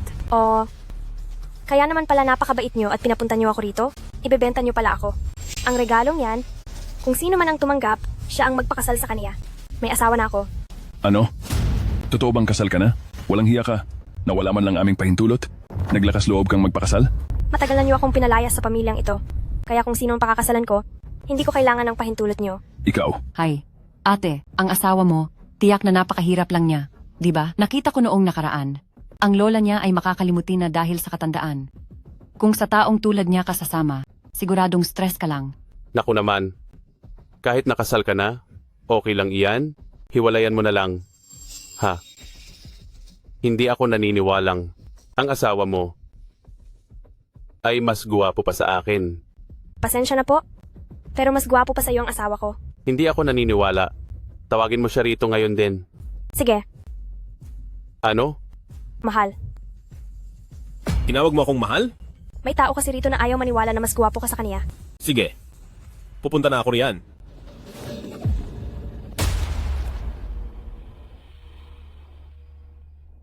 Ihanda ang sasakyan. Sa loob ng 10 minuto, kailangang makarating ako sa pamilya Su. Opo, boss. Ikaw, May lakas loob ka pa talagang patawagin ang lalaking yan? Kailangan niyo yung maghiwalay. Tingnan mo si President Chen. Napakayaman niya. Kahit wala na ang 5 niyang naging asawa, mayroon namang 4 na anak na mag-aalaga sa iyo. Kapag nagpakasal ka sa kaniya, hindi ka naman mahihirapan, di ba? akala niyo ba hindi ko alam ang balak niyo? Ang gusto niyo lang naman ay magbigay siya ng puhunan sa inyo. Sinasabi ko sa inyo, managinip kayo ng gising. Sandali. Naibigay ko na ang pera sa pamilya mo.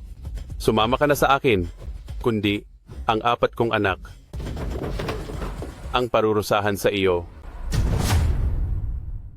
Inakala niyo ba? Na ako pa rin ay ganoon kadaling apihin?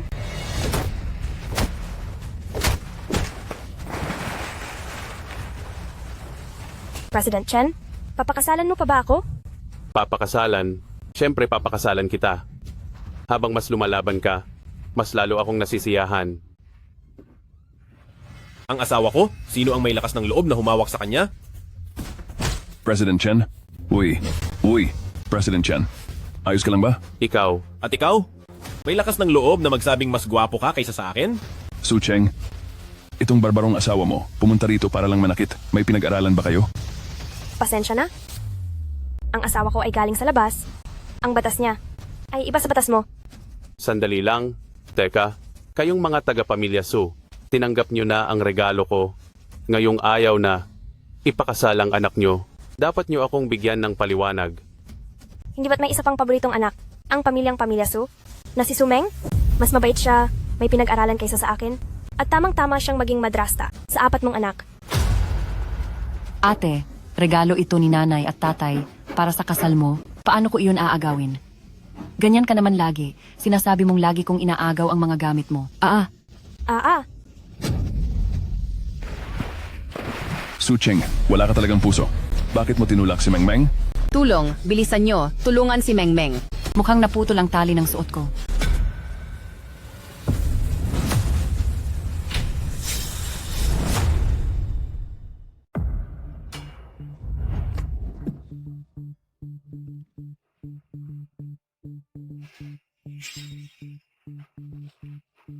Saklolo. Tulong po, tulong. Bakit ka ba sumisigaw? Mababaw lang ang tubig. Ako. Pinulikat ako. Napakasakit.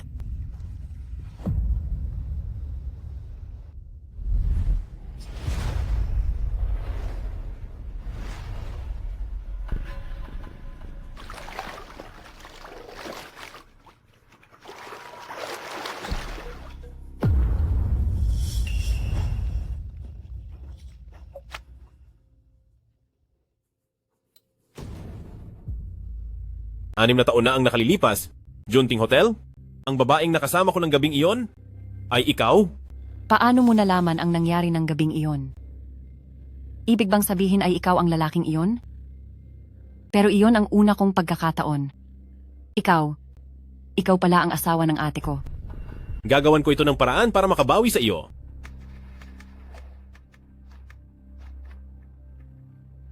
Nasaan si Su Cheng? Umalis na siya. Lola? Nahanap ko na ang babae mula 6 na taon na ang nakalilipas. Siya ang kapatid ni Su Cheng? Si Su Meng.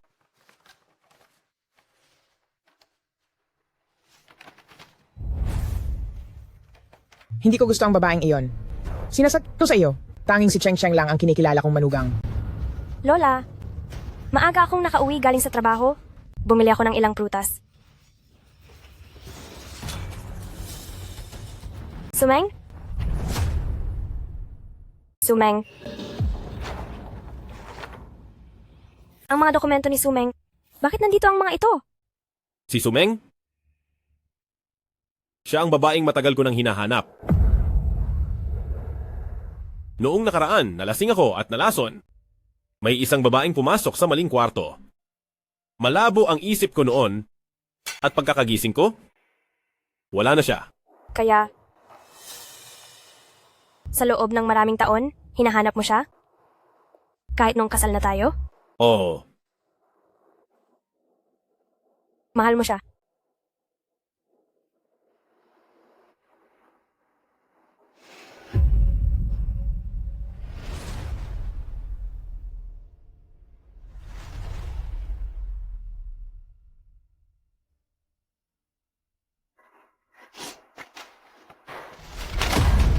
Mag-divorce na tayo? Sa akin sasama si Lola. Ano? Sabi ko, mag-divorce tayo. Sa akin sasama si Lola.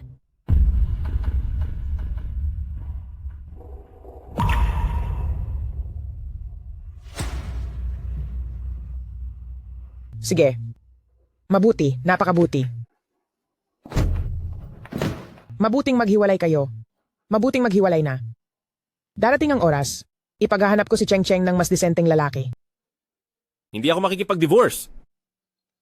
Mr. Lu, kapag hindi ka nakiisa, magsasampa ako sa korte ng kasong divorce. Mr. Lu? Ang bilis mo namang nagbago ng tawag sa akin. Oo. Ayaw ko na mayroon ka pang ibang mahal sa puso mo. Wala akong interes na makipaghati sa asawa sa ibang babae. Dahil sa pinagsamahan natin noon, bibigyan kita ng 1 linggo. Humanap ka ng matitirhan at umalis ka na.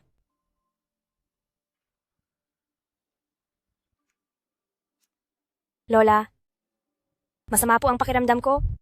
Magpapahinga lang po muna ako.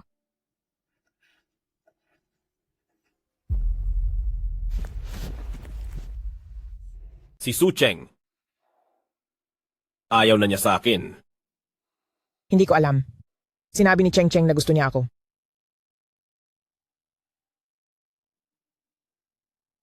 Kayong mga kabataan, alamin niyo kung ano ang nasa puso niyo.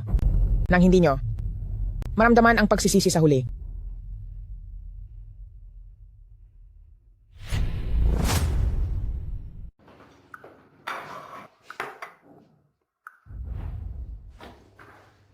Magandang umaga.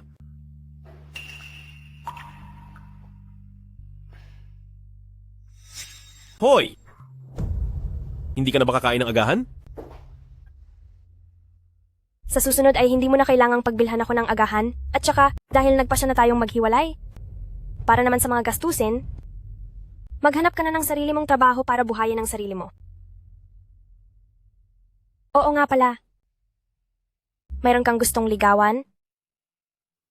Mas mabuti na sa susunod ay huwag ka nang magpakasiga.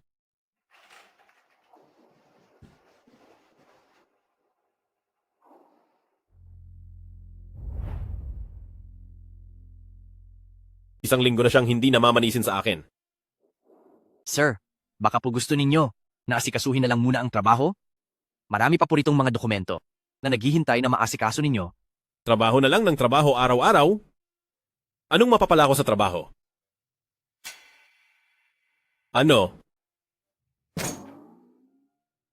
Magpadala kayo sa group chat ng kumpanya ng mga survey tungkol sa pakikipag-date. Po?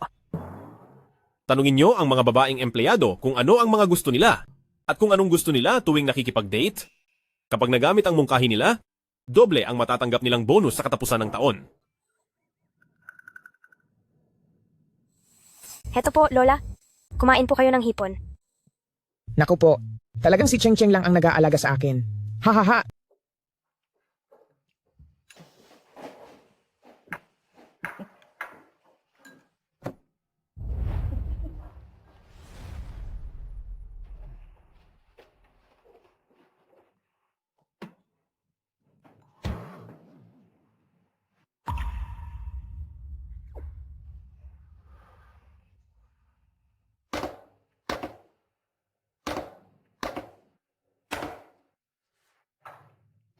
Mr. Lu, Ano yon? tapos na ang palugit na 1 linggo? Huwag mong kalimutang ibalik sa akin ang susi.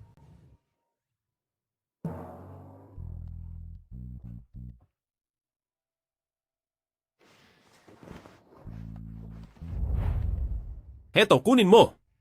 Huwag na. Gusto ko ang ganito? Kakainin ko pati balat. Bakit kaya? Ang hirap dito? Bakit ang bigat sa pakiramdam?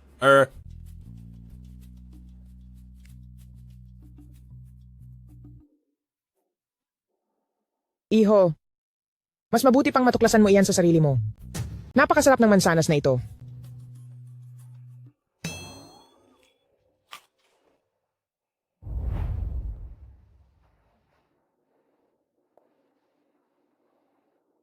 Special Assistant Joe, isagawa mo ang pagkikita namin ni Sumeng. Sa wakas, nagkita rin tayo. Hindi nga nasayang ang paghihintay ko. Siguradong napaalis na ni Lu Chiyuan ang masamang babaeng si Su Cheng na iyon, kaya pinupuntahan na niya ako. Su Cheng, gustong-gusto kong nakikita kang nawalan ng lahat, yung itsura mong kinalimutan ng lahat at kaawa-awa. Uy, tingnan niyo ang balat na hugis rosas.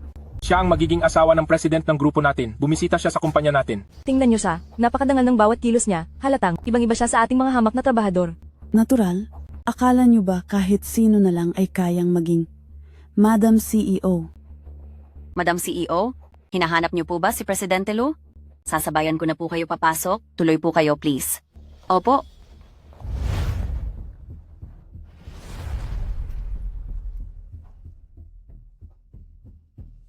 Chiyuan, kanina ka pa ba naghihintay? Tawagin mo akong Lu Chiyuan. Sa bagay, dahan-dahan lang muna tayo.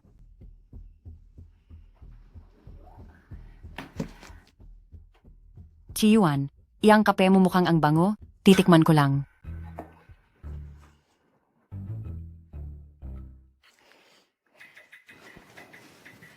Magpakuha ka ng iba. Ako. Naging bastos ba ako? Ang akala ko kasi, gaya noong dati ay, Miss Su, dumiretso na tayo sa kailangan natin. 10 milyong dolyar ang bayad sa iyo. Chiyuan, anong ibig mong sabihin? Ito ang pambayad ko para sa nangyari 6 na taon na ang nakararaan. 6 na taon akong naghintay sa iyo. Tapos magbibigay ka lang ng 10 milyong dolyar para lang paalisin ako? Paano naman ang nararamdaman ko para sa iyo? Miss Su, 6 na taon na ang nakakalipas, nagkamali ka ng silid na pinasukan, nagkataong wala ako sa sarili dahil sa gamot. Kaya may nangyari sa atin, ginusto nating dalawa yon, at walang pilitan na nangyari. 6 na taon kitang hinanap, at ang pagbibigay ng 10 milyong dolyar. Sa tingin ko, ay ang pinakamalaking halaga na maibibigay ko bilang kabayaran. Tungkol naman sa nararamdaman mo, sa pagitan nating dalawa, walang anumang pag-ibig na namamagitan. Paano mo nagagawa ito sa akin? Lu Chiyuan, napakalupit ng puso mo. Para saan pa ang 6 na taon kong pagmamahal, wala lang ba iyon? May asawa na ako. Maari naman kayong maghiwalay. Hindi ba't hindi mo naman talaga gusto si Su Cheng? Hindi sa hindi ko siya gusto. Mahal ko siya. Chiyuan, si Su Cheng ay isa lamang probinsya nang wala namang alam, wala kayong dalawa kahit anong pagkakasunduan. Nakuha lang niya ang atensyon mo dahil bago siya. Hindi siya karapat-dapat para sa iyo. Ang mga personal na bagay sa pamilya ko ay hindi mo na kailangang pakialaman pa. Kung hindi mo ako mahal, bakit mo ako ipinagawa ng isang kwintas na rosas? Paano mo nalaman ang tungkol doon? Chiyuan, makinig ka sa akin. Nagayuma ka lang ng masamang babaeng, si Su Cheng. Alam mo ba kung bakit pinutol ng mga magulang mo ang ugnayan sa kanya? Dahil, isa siyang masamang babaeng walang modo. Binabalaan kita. Kapag ipinagpatuloy mo pa ang paninirang puri sa asawa ko, ang grupo ng mga abogado ng grupong Long Yu ay agad na ipapakulong ka.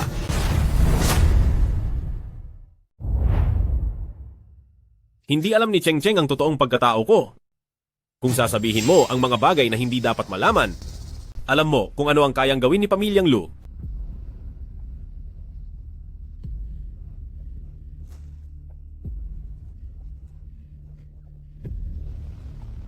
Lu Chiyuan, dahil naging ganyan kakalupit, huwag mo akong sisisihin kung gagamit ako ng ganitong paraan.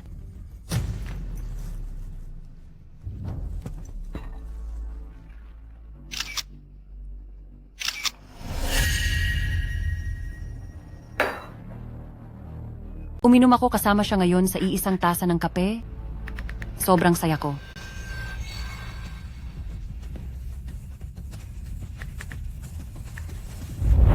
Wow, nakakaingit naman. Mengmeng, ang swerte mo talaga. Ang tattoo ni Mengmeng, bakit parang pamilyar? Parang iyon ang katangiang hinahanap ni na grupong Long Yu at Presidente Lu sa babaeng matagal na nilang gustong mahanap.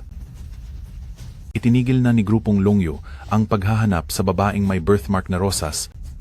Anong ibig sabihin nito? Mengmeng, kailangan kong dumikit sa'yo. Dikit na dikit ako kay Mengmeng.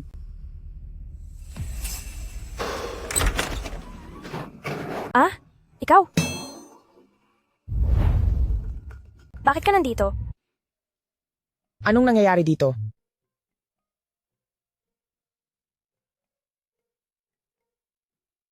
Nag-aalala ako sa inyo ni Lola? Nandito ako para bantayan kayo. Magsabi ka ng totoo. Wala akong pera pambayad ng renta. Magkano ang kailangan mo? Papahiramin kita.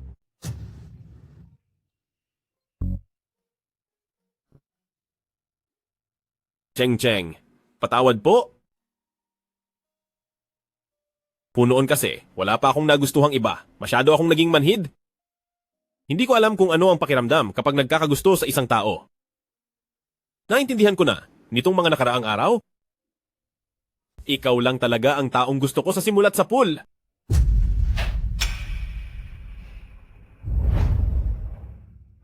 Pwede bang huwag kang makipaghiwalay sa akin? Wala kang nagustuhan? Hindi ba ilang taon mo ring nagustuhan si Sumeng? Nagkamali ako. Naging tanga talaga ako. Ang nagustuhan ko lang ay isang taong nasa imahinasyon ko. Pero hindi ko talaga siya gusto. Malinaw ko nang naisama sa kanya ang lahat. Ano na? Oo nga naman, Cheng Cheng. Alam na niyang nagkamali siya. Opo. Lola, Sira ulo ka talaga. pumasok ka na muna.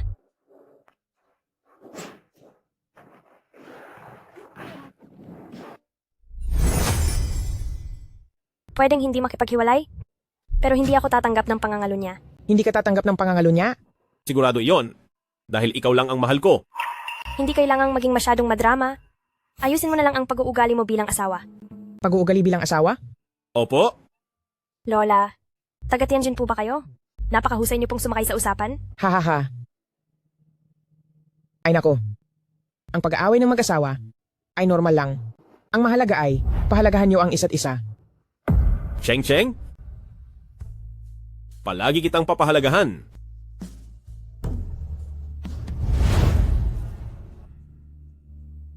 Si Manager Jiang ka, di ba? Dapat ay kilala mo kung sino ako. Opo, kilala ko po. Kayo ang anak ng may-ari ng Su Group at ang asawa ng CEO sa grupong Longyu. Magaling. Matamis ang iyong pananalita at mabilis ang iyong balita. Nagustuhan ko ang galing mo. Ang makuha ang tiwala ng asawa ng CEO ay isang karangalan para sa akin sa Zhangzi. Natatandaan kong manager ka dati. Bakit naging normal na empleyado ka na lang? Kasalanan itong lahat ng masamang babaeng si Su Cheng. Basta't gawin mo ang sasabihin ko. Ang 500,000 dolyar. Sa loob ng card na ito ay mapapasa iyo. Kapag nagawa mo ito ng maayos, ang posisyon ng manager ay ibabalik ko. Sa iyo nang walang duda. Gagawin ko po ang lahat ng pinapagawa niyo, ma'am.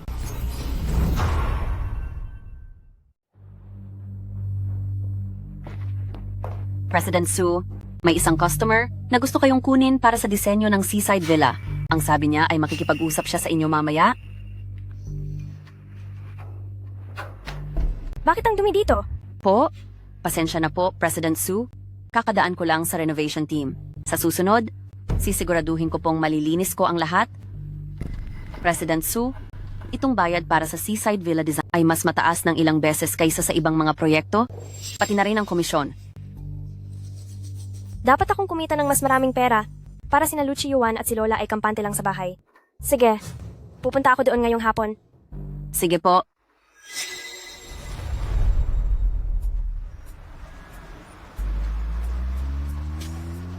Napakasipag talaga ni Madam. Nagtatrabaho kahit tanghaling tapat.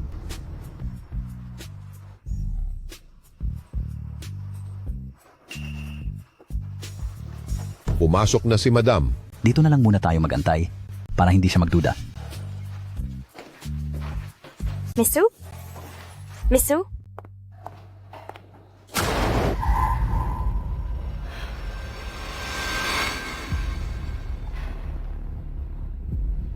Miss Su? Miss Su?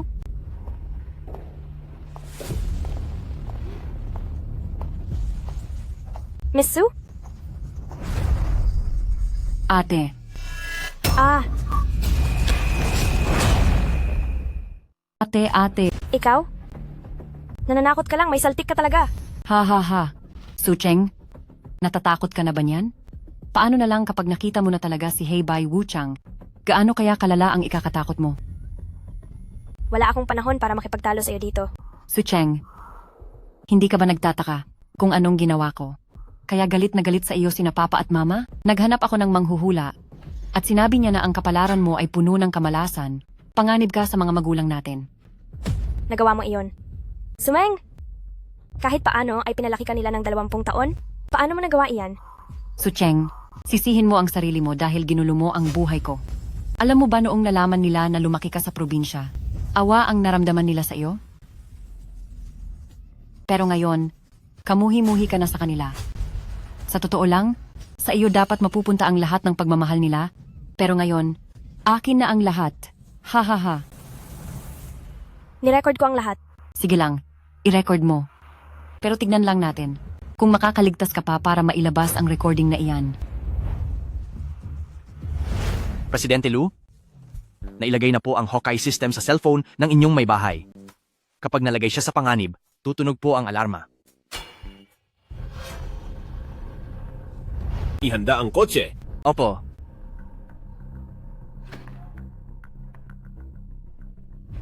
Anong ginawa mo? Ha? Nalimutan kong sabihin na si Manager Jiang ay kakampi ko rin. Nilagyan niya ang gamit mong mga folder kanina ng pampatulog. Anong ginabalak mo? Ah, Tapos ka na. ah.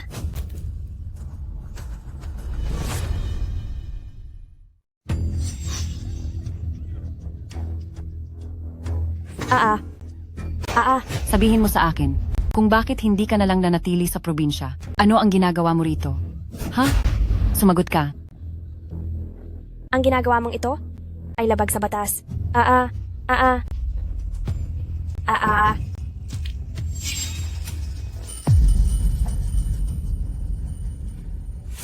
Ibigay mo sa akin ang gamit.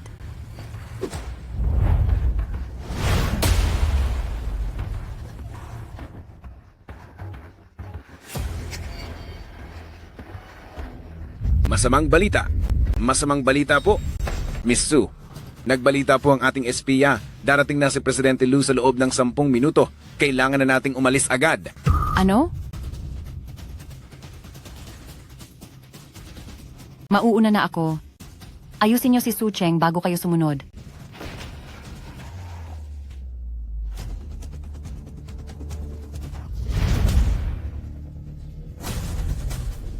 Cheng, sana ay wala kang masamang mangyari. Ang bagay na ito ay hindi naman makakaubos ng buhay. Ako narito. Lintik naman. Ang kupad nyo. Para kayong babae kumilos. Andito na sila.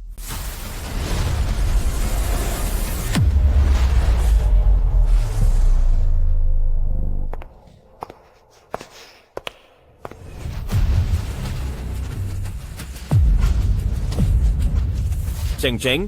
Bakit ang bilis naman? Hindi ba sabi 10 minuto pa? Cheng? Cheng?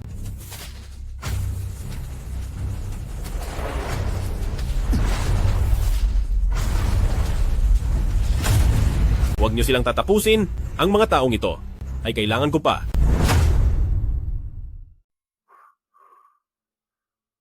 Halika.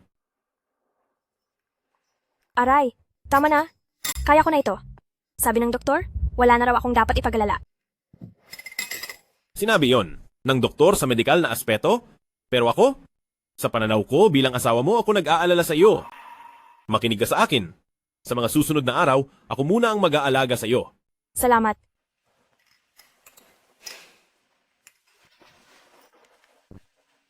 Sandali po, magsasagawa muna tayo ng check-up. Sige po.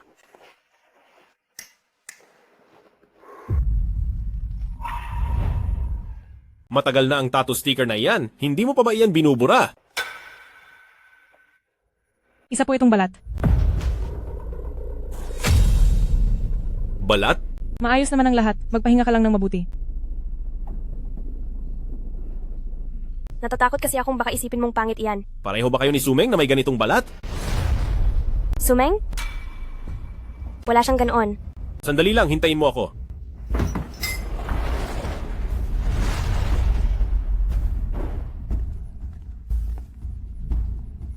Iimbestigahan ko ang mga litrato ni Sumeng noong bata pa siya.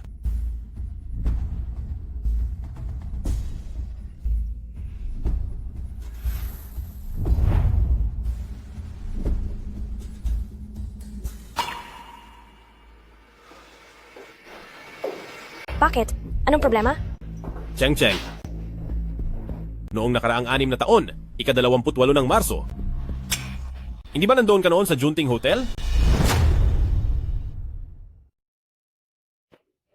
6 na taon na ang nakakalipas. Kaarawan ko noon, sa isang hotel, at nawalan ako ng malay. Pagkagising ko, ay may nangyari na sa amin ng isang lalaki. Hindi ko kakilala. Ano ang itsura ng lalaking iyon? Natatandaan mo pa ba? Ako, hindi ko na nagawang tignan kung ano ang itsura niya dahil agad akong umalis. Hindi sa ayaw kong maging tapat sa'yo, kundi dahil ang bagay na ito. Para sa akin, ay isang sugat na hindi ko na gustong balikan pa. Kung ikakasama ito ng loob mo, ibig sabihin ay, Cheng Cheng. Ako ang lalaking iyon.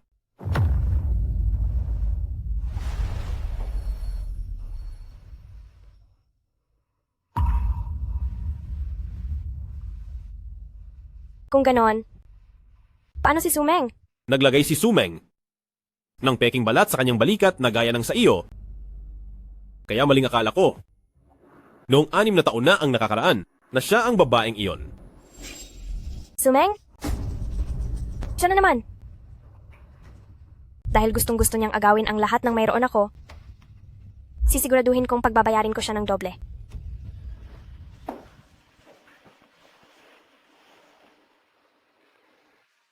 Lagi akong nasa tabi mo. Susuportahan ko ang desisyon mo.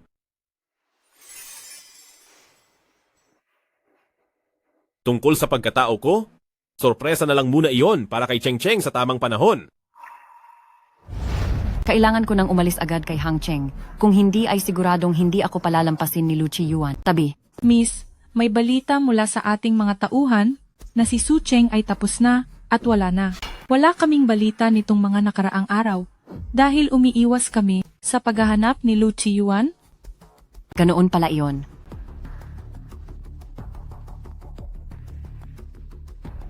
Sumeng, kung gusto mo, sa makalawa, ay gaganapin na ang ating kasal.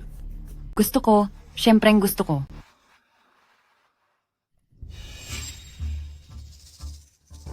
Su Cheng, hindi mo akalain no? Pagkawala mo lang, ang asawa mo ay atubili na agad na pakasalan ako. Ha ha ha. Hindi ko akalain na ang asawa pala ni Su Cheng ay isang boss. Pero buti na lang at wala na ngayon, si Su Cheng. Iba talaga si Meng Meng. Nakapag-asawa agad ng isang mayamang tagapagmana ni Hang Cheng. Si Meng Meng, kung ikukumpara sa batang iyon, ay talagang napakalayo ng antas, langit at lupa ang pagkakaiba. Tama ka. Napakasuwerte ko na nakatagpo ako ng isang mabuting lalaking tulad ni Chiyuan.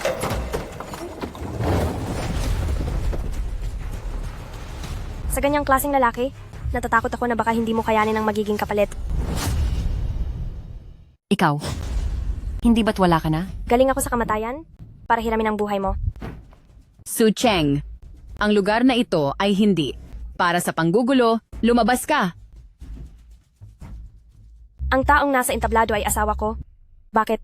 Hindi ako pwedeng tumayo rito? Anong kalokohan ang sinasabi mo? Umalis ka na agad. Security. Security. Su Cheng, hindi ka ba nagtataka sa kung ano ang ginawa ko? Para si Papa at Mama ay sobrang magalit sa iyo. Nagtungo ako sa manghuhula. Sabi niya, ang kapalaran mo ay malas at mapag-isa at ikapapahamak ito ng mga magulang mo. Dati, makukuha mo sana ang pagmamahal ng lahat, pero ngayon, sa akin na silang lahat. Ha ha ha, hindi. Pama, makinig po kayo sa paliwanag ko, hindi po ganito iyon. Sa loob ng maraming taon, nagkulang ba sa iyo ang pamilya Su? Paano mo nagawa ito sa amin? Pinalaki at inalagaan ka namin. Tinrato ka ng maayos. Tapos ikaw, Pa,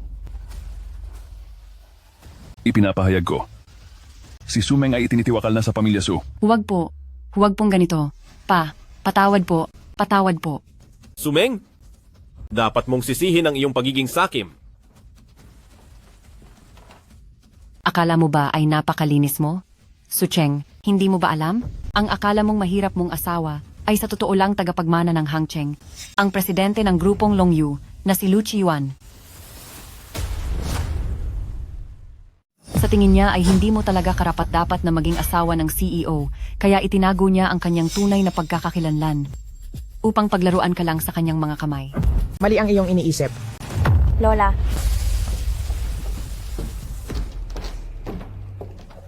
Ang layunin namin ni Chiyuan ay sanayin si Cheng Cheng bilang CEO ng grupo para makasama ni Chiyuan sa hinaharap na pamunuan ang grupong Longyu.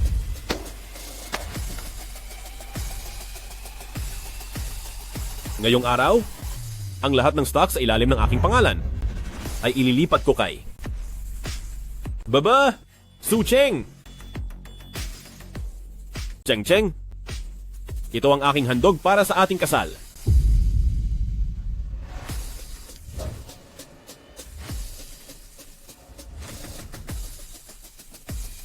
At para naman sa iyo, Sumeng, ilang beses mong sinaktan si Cheng Cheng upang makuha ang pera at manakit ng kapwa, ang katotohanan ng iyong krimen ay ganap na napatunayan at naisumite na ito sa pulisya.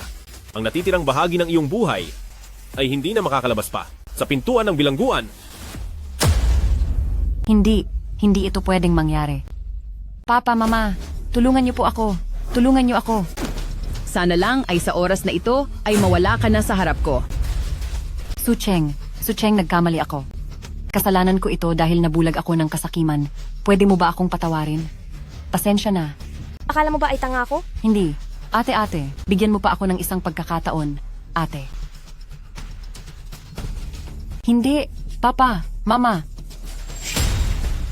Bitawan niyo ako. Bitawan niyo ako. Papa, Mama, tulungan niyo po ako. Iligtas niyo ako. Cheng Cheng, pasensya na. Dati, ang lahat ay gawa-gawa lang ni Sumeng. Mapapatawad mo ba ako pati ang mama mo? Cheng Cheng, kami ng papa mo ay babawi talaga sa iyo. Dati ay malinaw na pwede naman ninyong imbestigahan ang katotohanan. Pero kayo ay hindi kailanman nakinig sa paliwanag ko. Naniwala lang kayo kay Sumeng. At pinalayas niyo ako sa pamilya Su. At pagkatapos ay pinilit niyo pa akong magpakasal sa isang matanda. Akala niyo ba sa isang sorry lang ay mapapatawad ko na kayo? Pasensya na, Ginoong Su. Hindi ganoon kadaling magpatawad. Pakiusap, umalis na kayo. Hindi. Wag po. Wag naman. Tara na. Anak. Cheng Cheng, Lola po. ayos lang iyan, huwag kang mag-alala. Opo. Mula ngayon, kami ni Chiyuan ang magiging pamilya mo.